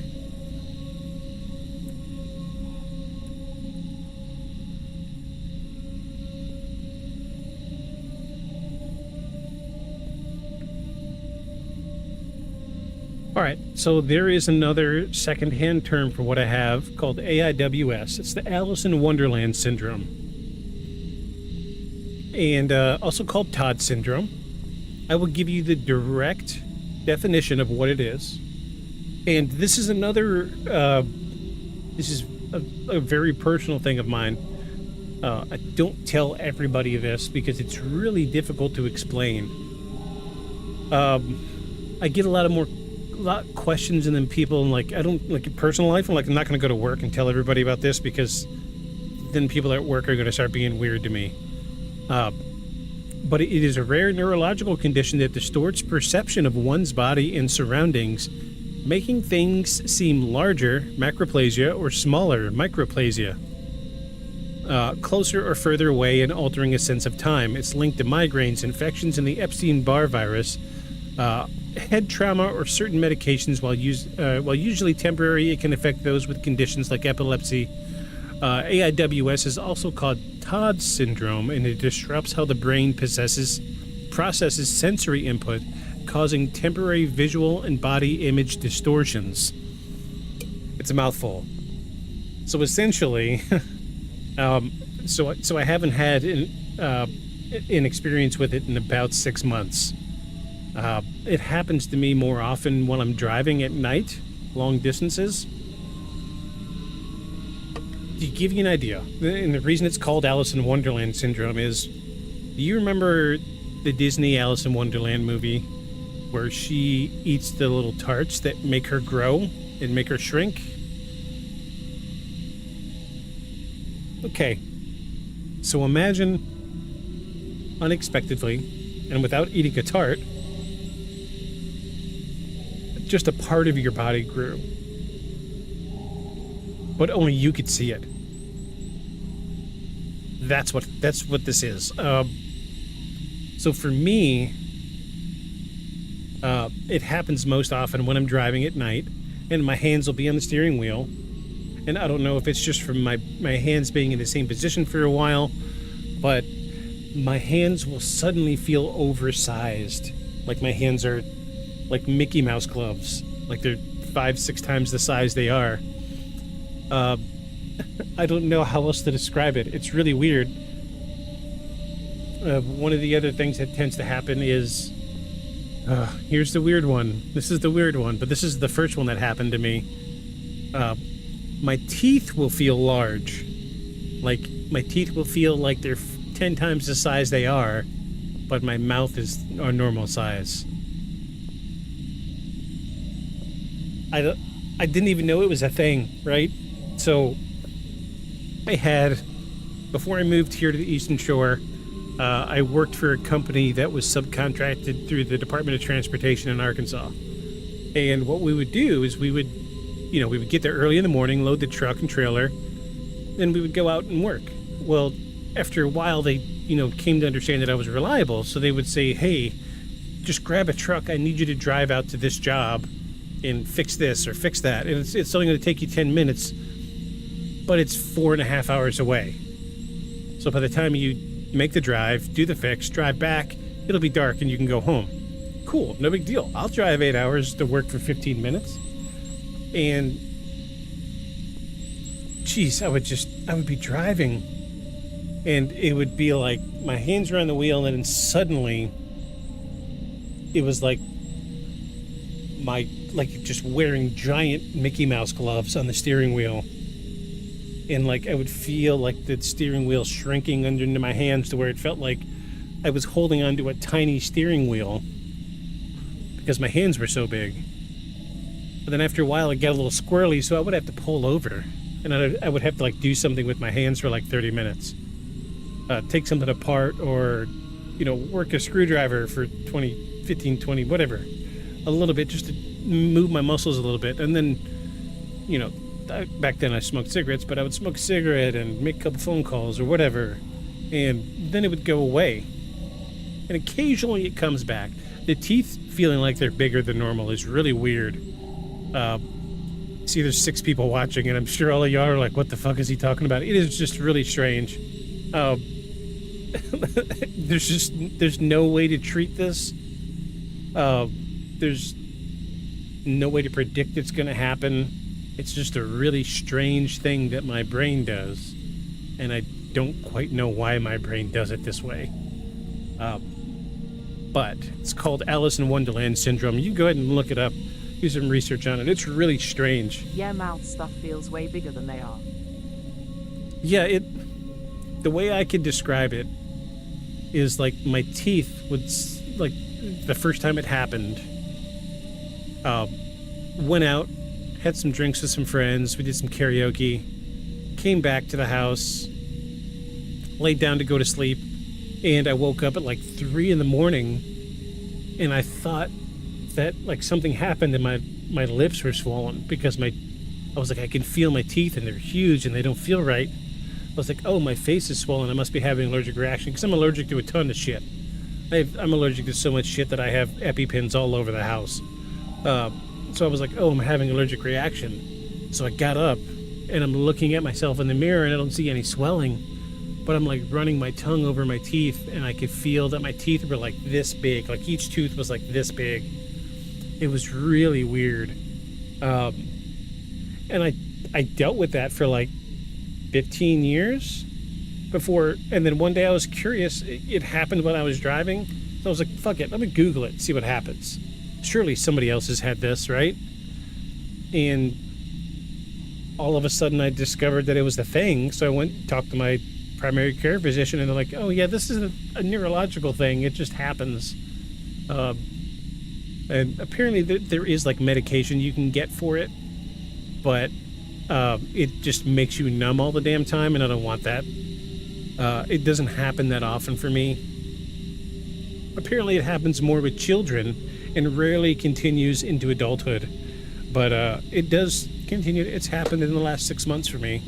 It's really weird, but it's another facet of how the brain plays tricks on us, because it's fabricating sensation, which is, I say this for a reason, because this is what we're about to get into here in Act 4, where this Act 4 is named when the brain adds something that isn't there, and that's precisely what we're dealing with here. Is my brain will add something that's not there. I wish I could, I don't know. I feel like if I were to ever do psychedelics, it would probably kick in really bad, and I would probably freak the fuck out and feel like I can't take off my Mickey Mouse gloves. But it does tie into what we're about to talk about.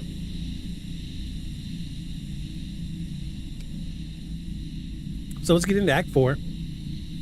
Act 4, everybody, Act 4.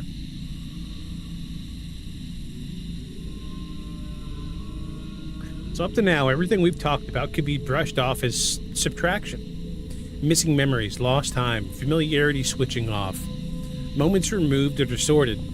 That's unsettling, but it's still absence.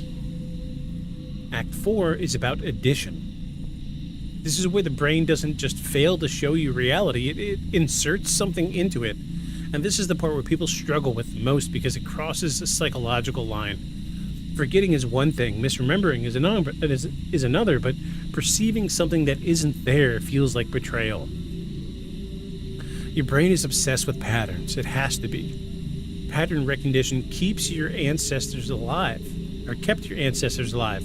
Faces and shadows, movements in tall grass, a shape that doesn't belong. The cost of missing a detail is a real threat, and that is death. The cost of seeing a false one is embarrassment. Evolution chose embarrassment. That means your brain is biased towards false positives. It would rather show you something that isn't there than fail to show you something that is. And most of the time, this works fine. You notice a coat on a chair and you think it's a person for a half a second. You hear a noise and realize it was the house settling. But sometimes the correction never comes. Peripheral vision is a low-resolution part of our vision by design. It prioritizes motion over detail. It's meant to answer one question fast. Did something move? It makes it a perfect breeding ground for false perception. People often report figures at the edges of their vision, movement that vanished when you look directly at it, shapes that feel intentional but leave no detail behind. Your central vision demands clarity. Your peripheral vision is happy with suggestion. Let's do an experiment here.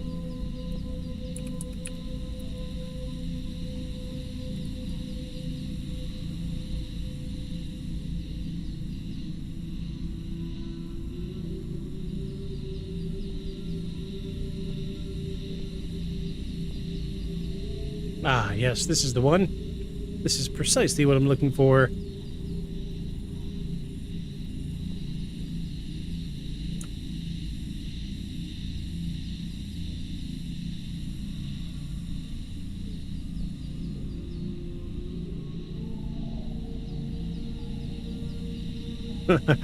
I'm sitting here looking at this. I was like, how am I going to explain this?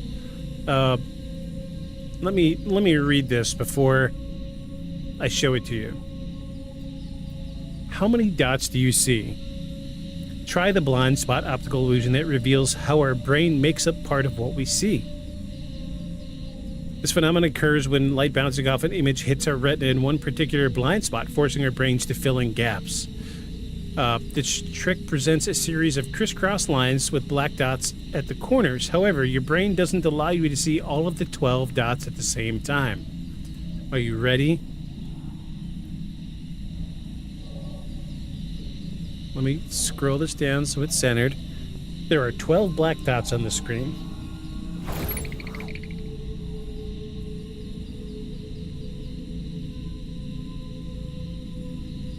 Let me move this up front. Hold on.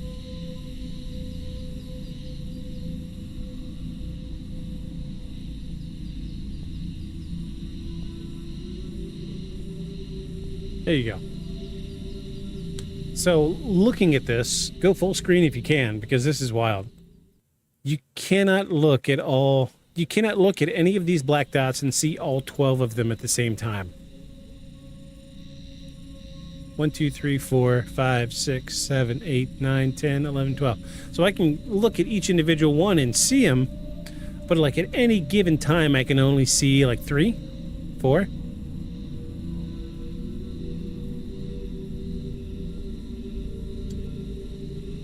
Yeah. So this is, I mean, even look at so over here to my left, I can see my OBS screen. I can't even see all 12 on my little tiny screen. My brain's just not letting me do it. Let's see if we can get another one.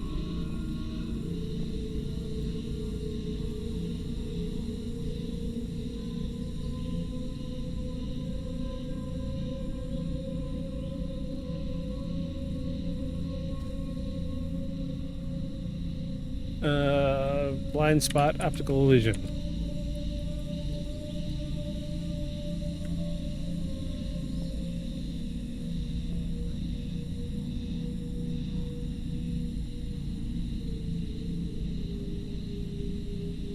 Let's see what this one is. I don't know what this one's supposed to be.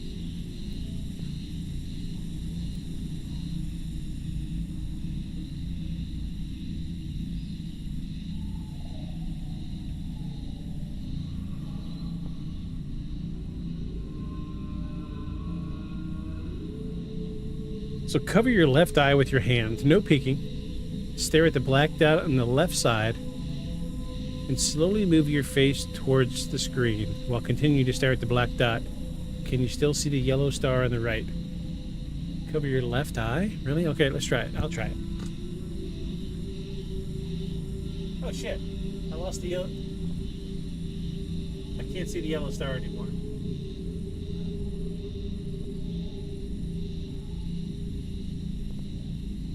Huh. Does it work the other way around? No, it's only with yellow. Super weird. Super weird. Yeah, that's a cool one. I don't think I've seen that one before.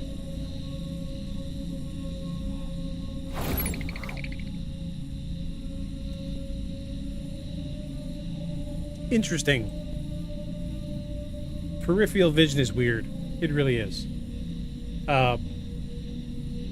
So your central vision demands clarity, and your peripheral vision is happy with suggestion. So when your brain fills in missing information out there, you aren't where you aren't looking. It can feel like something is deliberately avoiding being seen, and that interpretation sticks. But now let's talk about one of the most disturbing experiences a human can have, and that's the feeling that someone is there when no one is. Not seeing, not hearing, just knowing. This sensation shows up across cultures, belief systems, and historical periods. People describe it during extreme fatigue, isolation, grief, high stress, sleep deprivation, intense focus. It doesn't come with a voice or a face, it comes with certainty. And certainty is the problem. Because when your brain tells you someone is nearby, your body reacts immediately. Heart rate shifts, muscles tense, attention narrows. You prepare for interaction or threat. Your body doesn't wait for confirmation, and that's why the presence feels external, even when it isn't. So we talked about this season 1, I think? Hold on, let me see. I'm pretty sure that was season 1.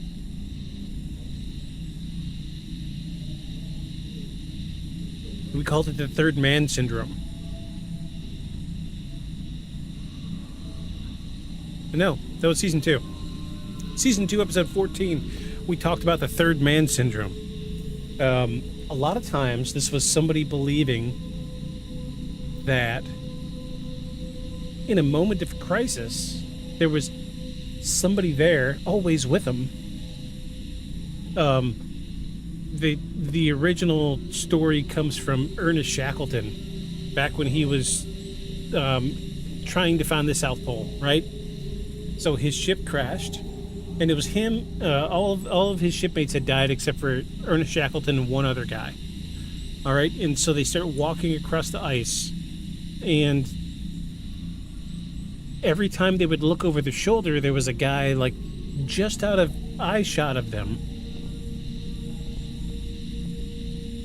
Like they could always just like out of the corner of their eye see this third person that was always there, and he was always pushing them. Go for it, keep going, keep going. It's just over this hill. It's just over this hill. And eventually they were rescued. And when they were rescued, they were like, "Where's the other guy? I got to get the other guy. He's just right behind us. You got to go get him." And they'd be like, "Well, there's nobody else. It's just you two. Everyone else is dead." This is where the third man syndrome comes into effect. A lot of people that do stuff like climb Mount Everest run into something like this.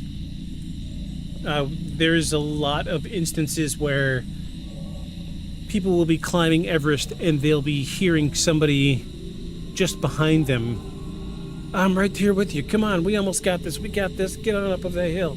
Come on, I'm right here." I got you. Go on. You know, either not so much, not really like egging him on, but like cheering him on. And they would swear that they hear him clear as day. There's even one instance where a guy climbing Everest knew that the other person was with him, that he even prepared a second meal and set it down for the other person. And the next group of people that came up the following year found his frozen meal still sitting there. He handed it to nobody. He was by himself. He made it to the top of Everest and then climbed down by himself. And he gave credit to his success because of this unknown person that was just there cheering him on the whole time. The someone there part of the human brain is so prevalent. And if that sounds interesting to you, go back and listen to season 2. I think it was episode 14. Great case. Excuse me. So next up, we're going to talk about something that we actually touched on last episode? Was it the last episode? Hold on, let me see.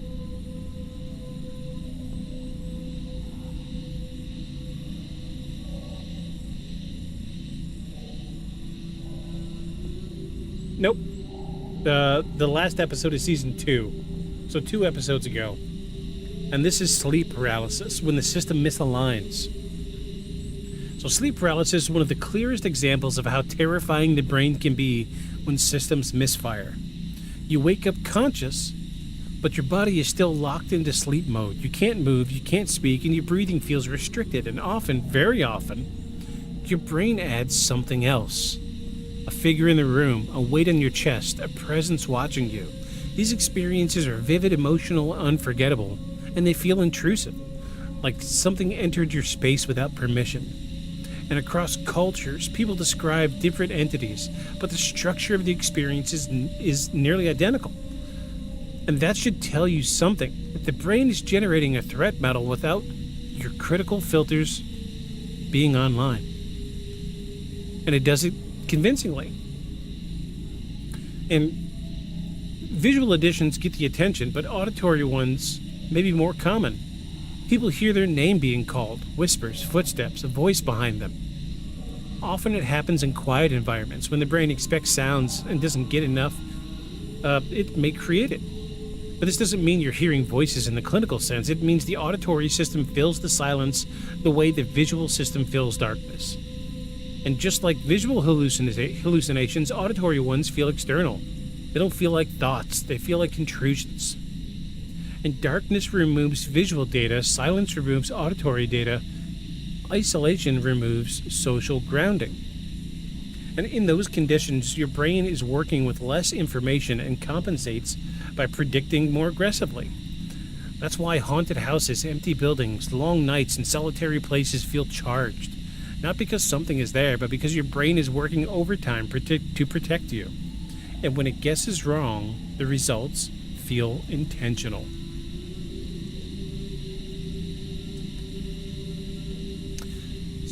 So here's where things tip from unsettling to existential. Your brain doesn't just add sensations, it adds interpretation. A shadow becomes a figure, a noise becomes a footstep, a presence becomes an entity. Once interpretation locks in, everything else aligns around it. Memory, emotion, attention, they all support the narrative. And this is how a moment turns into a lifelong belief. Not because someone was gullible, but because their brain did exactly what it evolved to do. One of the worst parts about these experiences is that understanding them doesn't prevent them. Hold on. We're gonna have one more of these. Yeah. You can know about sleep paralysis and still feel absolute terror when it happens. You can know about peripheral vision and still flinch at a movement in the corner of your eye. And you can know about false presences and still feel watched. Knowledge doesn't disable instinct. Your brain doesn't ask for permission before reacting. And this is where the line between psychology and paranormal stories becomes almost impossible to draw cleanly. Because if the brain can insert figures, generate presences, create voices, and impose meaning, then many classic paranormal experiences don't require an external cause to feel real. But that doesn't mean they aren't real. It means the experience itself is powerful enough to stand on its own, which raises the most dangerous question of the night. If your brain can manufacture something that's convincing, how would you recognize the difference if something real did show up? And that's where we're heading. In Act 5, we're going to pull together all of this and sit with the final uncomfortable idea that at the center of this episode. If your brain can lie, what does real mean?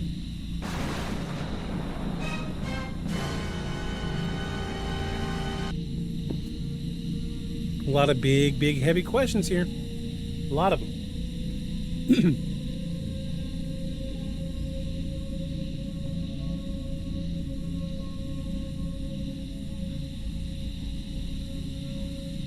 We are, we're asking a lot of big questions, no matter how you cut it.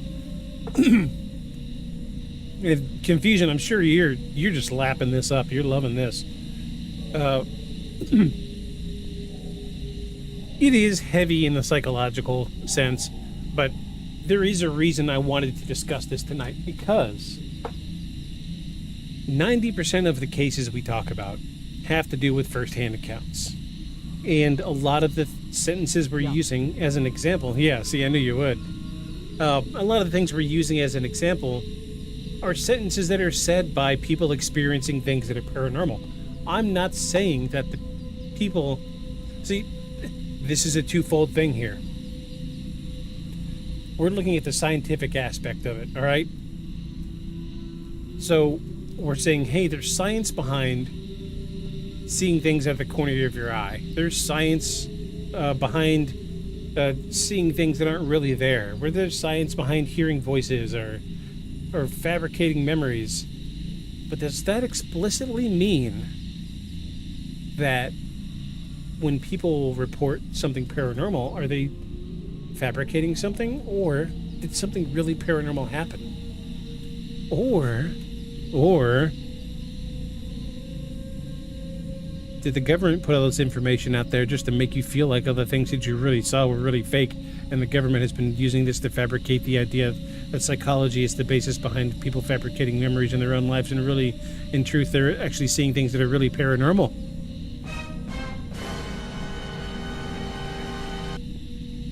Food for thought? Food for thought? Just think about that.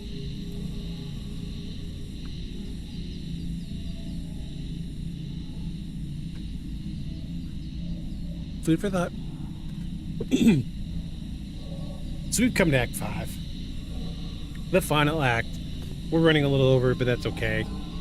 We managed to wrap this thing up pretty nicely.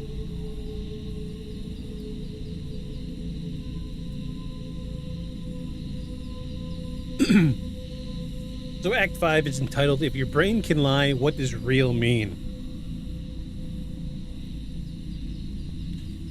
At this point in the episode, you've stripped away a lot of comforting assumptions. Not in a dramatic way, not with monsters or conspiracies, just by looking closely at how the human mind actually works. And what we're left with is something quieter, but much harder to shake. Your experience of reality is not a direct feed, it's a negotiation.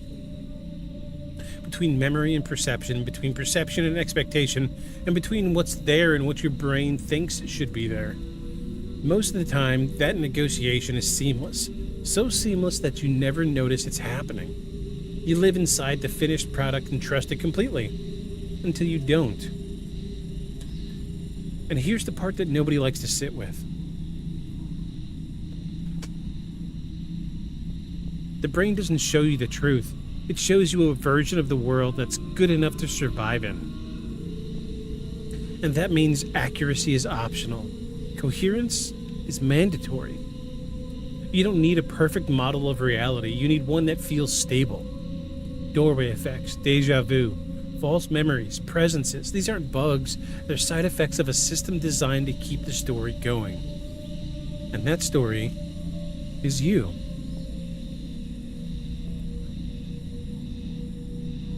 So why doesn't this feel comforting? A lot of science explanations try to end on a reassuring note like, don't worry, it's just your brain. And that's not reassuring, not really. Because just your brain is the only interface you have with existence. And if that interface can invent familiarity, erase intention, add entities, remove time, rewrite your own history, then reality is not as solid as it feels. It's convincing. It's functional, but it's not guaranteed.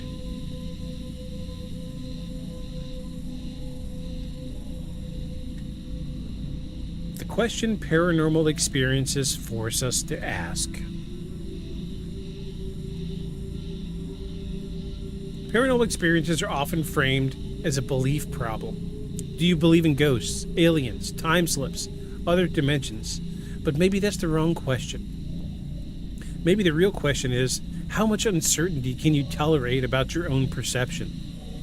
Because the experiences we talked about tonight, they don't require belief. They happen to skeptics, scientists, believers, non-believers alike. They don't ask permission, and when they happen, they feel real enough to matter.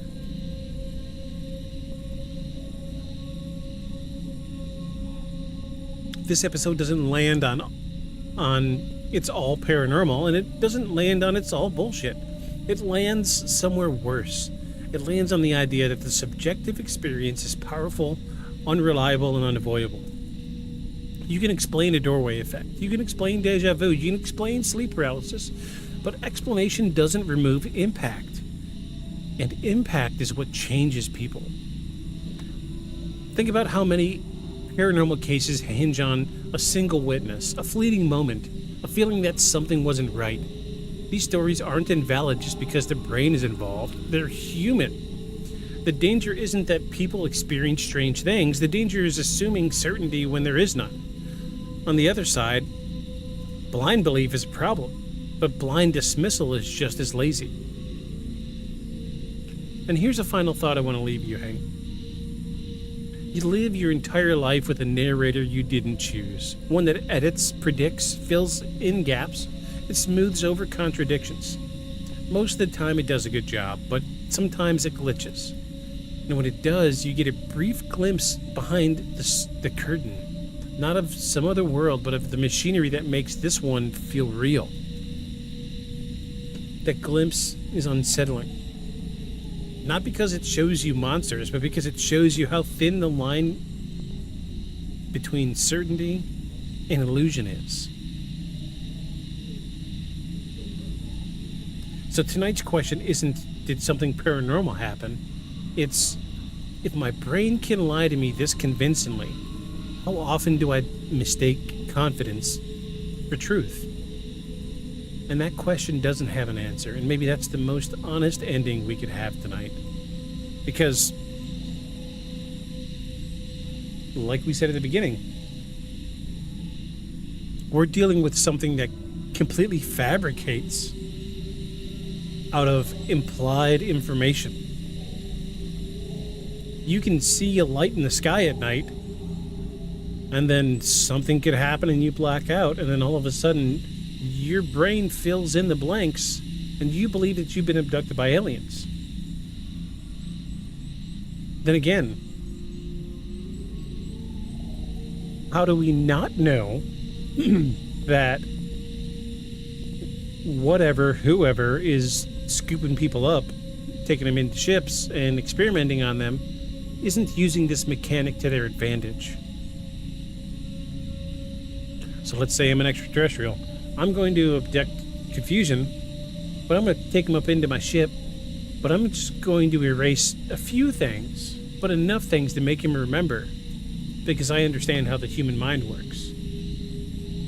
Because at that point, the brain's just going to do what the brain does, right? And the brain's going to fill in the blanks, and once the blanks start being filled in, you convince yourself of things. You convince yourself I was abducted, or I convince myself that I wasn't abducted, but something doesn't feel right. The feeling is there. The intention is there. You see what I'm getting at? This is definitely a double-sided coin. I can see a lot of our investigations from the past 2 seasons having a lot of these same conversations. Did it really happen? Sure. Well, we hooked this guy up to a polygraph machine. Well, shit, we talked about that earlier. Polygraphs are unreliable because it's only showing what the person believes they saw or felt or heard. They're only judging whether the brain believes what they're asking the question about is real. If they really believe it. They're not asking if it really happened. So, now we've come down to the end. Is this really paranormal? Or is this just the brain doing what the brain does? It can go both ways, honestly. I, for one, I think this is an awfully neat and convenient explanation for a lot of things. I mean, with this conversation we've had tonight, we could pretty much wrap up every paranormal investigation on the planet. But on the flip side of that coin, I can think of 5 or 6 instances in my life where I've had deja vu. I would be coming around the corner and I would stop and be like, wait, deja vu. And they'd be like, oh, cool. You had like a little brain aneurysm or whatever. And like, no. Jim Bob's about to walk through that door. Boom, Jim Bob walks through that door. He's about to ask us about lunch. Hey, what are you guys doing for lunch? That has happened to me. That doesn't feel like my brain misremembering things.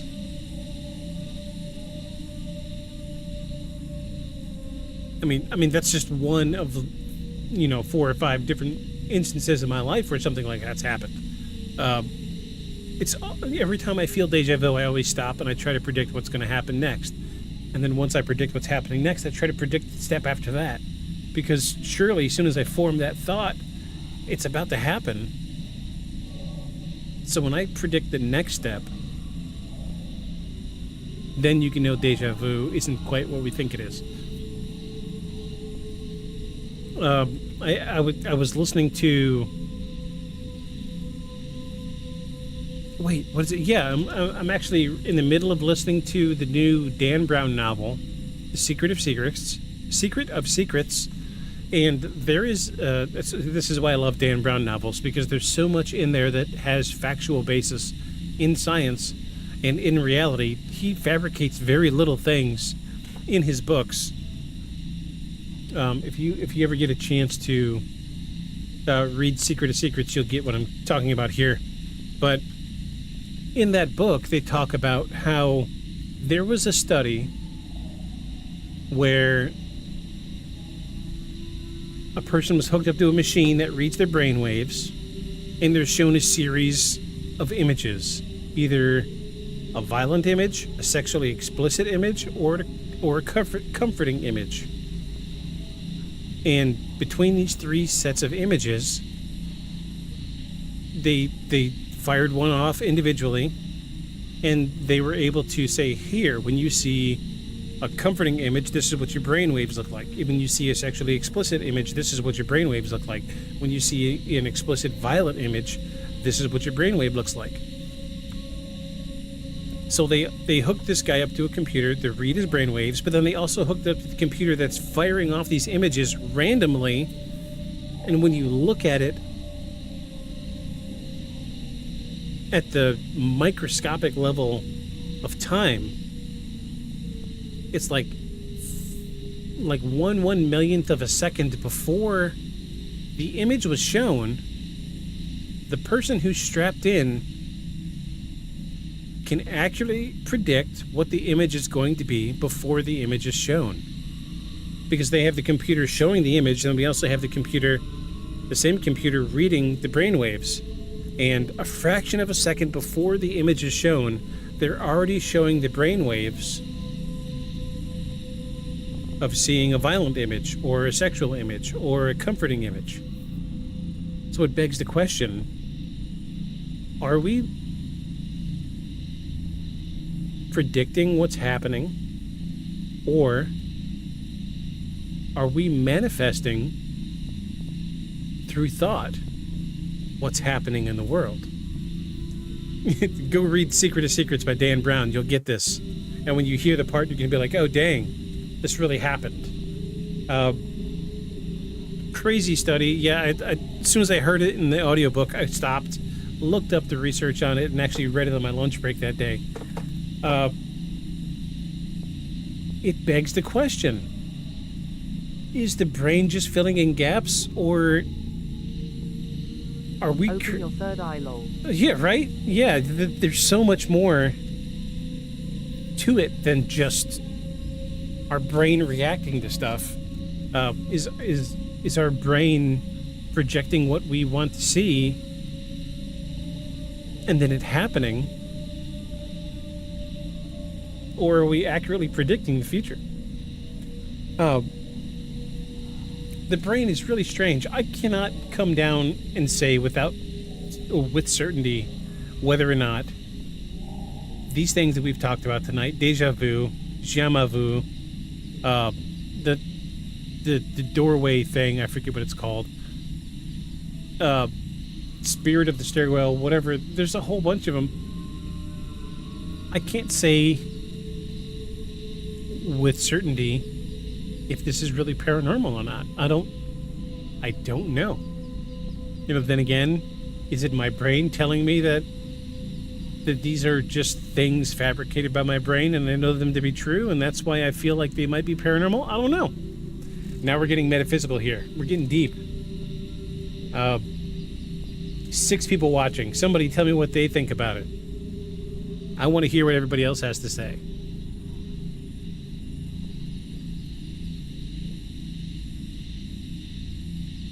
This is not a one-sided conversation. Y'all are welcome to speak.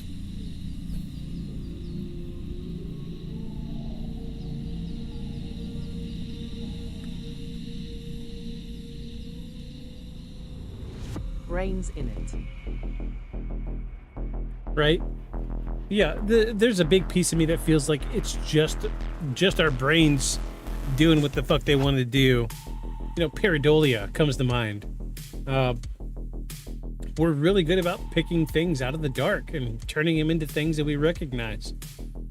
Through all of this research, one of the things that really stuck with me was, if we see something out of the corner of our eye, it's either going to be embarrassment or protection.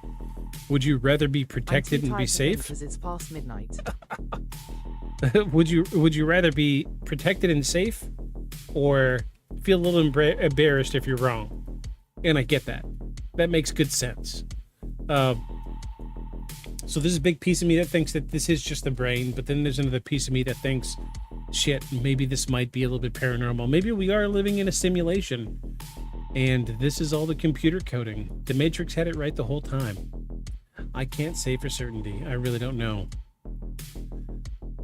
But I did enjoy tonight's investigation. I have a feeling we're going to lean on this one quite a bit in the future.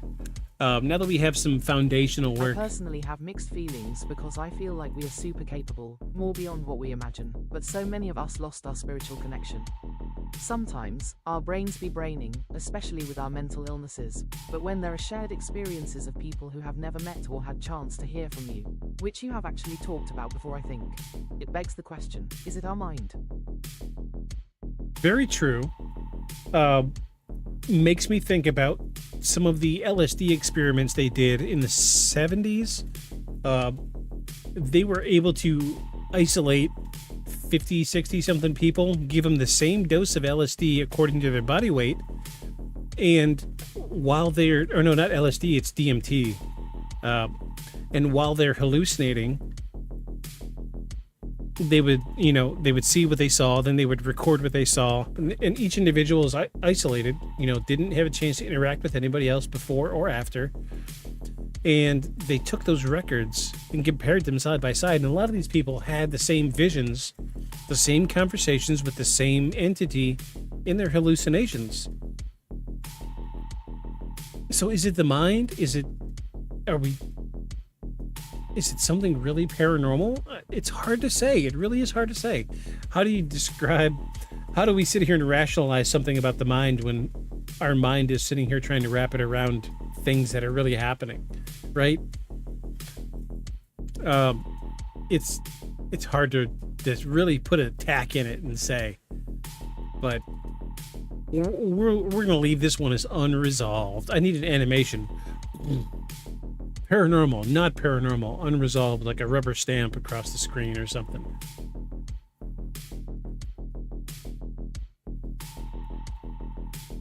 Yeah, I think I'm gonna do that. That sounds good. I like that. Well, all right, folks, we've come to the end. We've got our closing little... There was a recent trend, or whatever, that people from all over in this Midwest region was all dreaming of this one old abandoned mall, seeing it, explaining it almost to exactly the same. Yeah, we talked about that back in season 1 with the talking about the back rooms. People were seeing or having dreams of being stuck in like the back rooms, and a guy posted on Reddit years and years ago. We actually found the original website on the Wayback Machine, where people were like, yes, I've been here, but I don't know where it is, and I've seen it in my dreams. How do you explain something like that? You're like, is it the collective unconscious? Is it a It was similar to the back rooms. It wasn't the back room, but this mall that you can't seem to wake up from.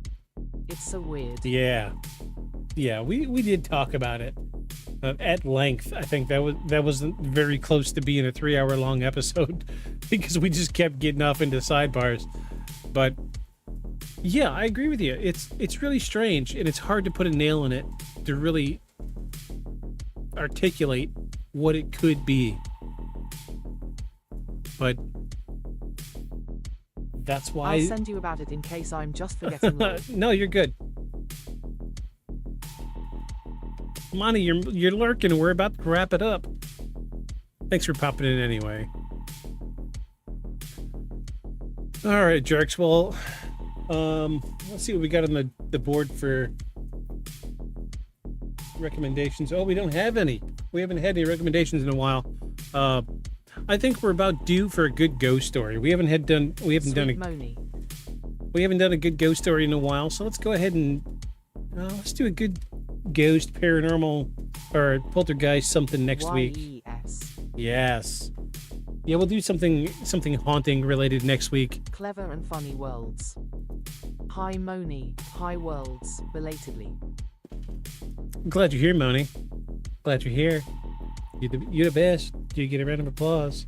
You get a round of applause and a lint liquor. Who are you calling a cootie queen, you lint liquor? Hi Gumbum.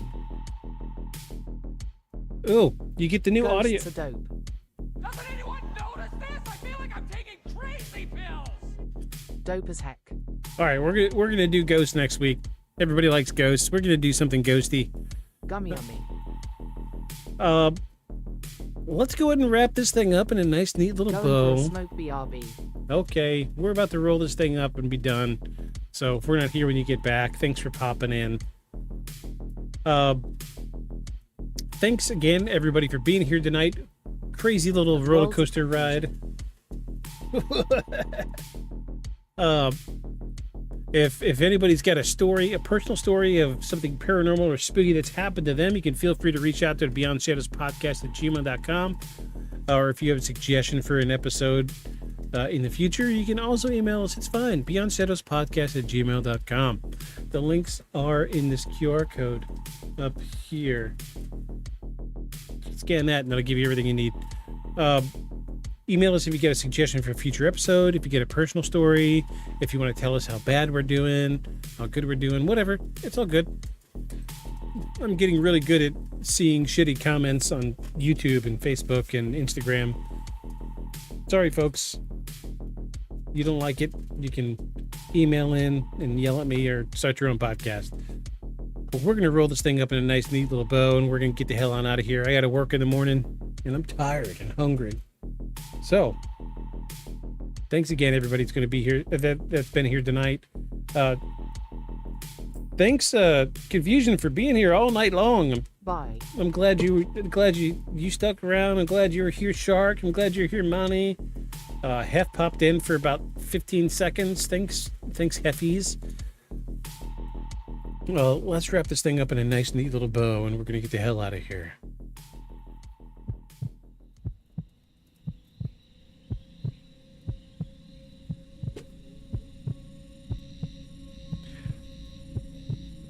Tonight wasn't about proving the paranormal.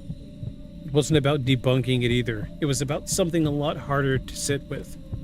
The idea that the thing you trust the most to tell you what's real is also the thing most capable of lying to you.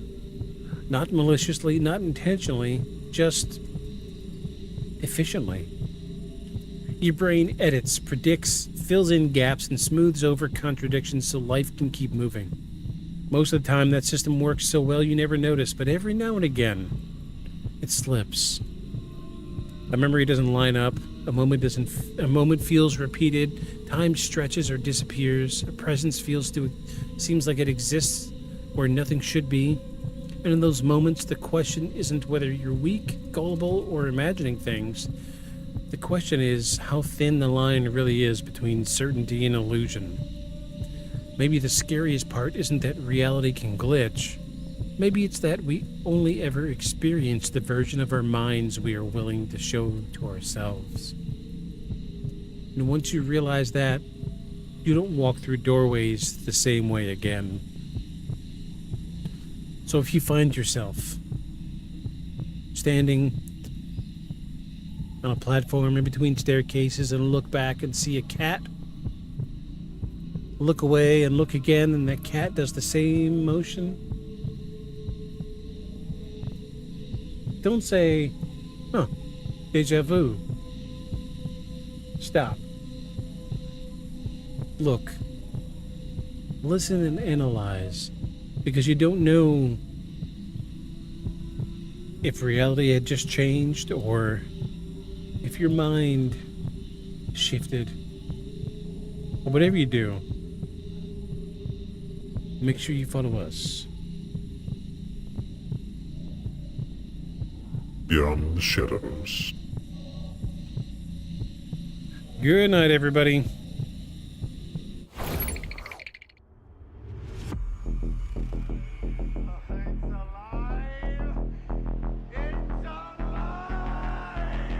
A creature like that, how would it ever die? And this monster starts running right at me. Annihilated by nuclear bombs. Beast is not dead.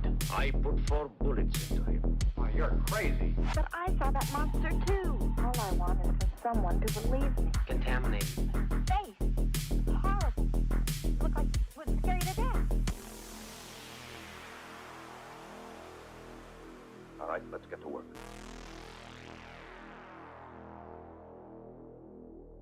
Beyond the shadows.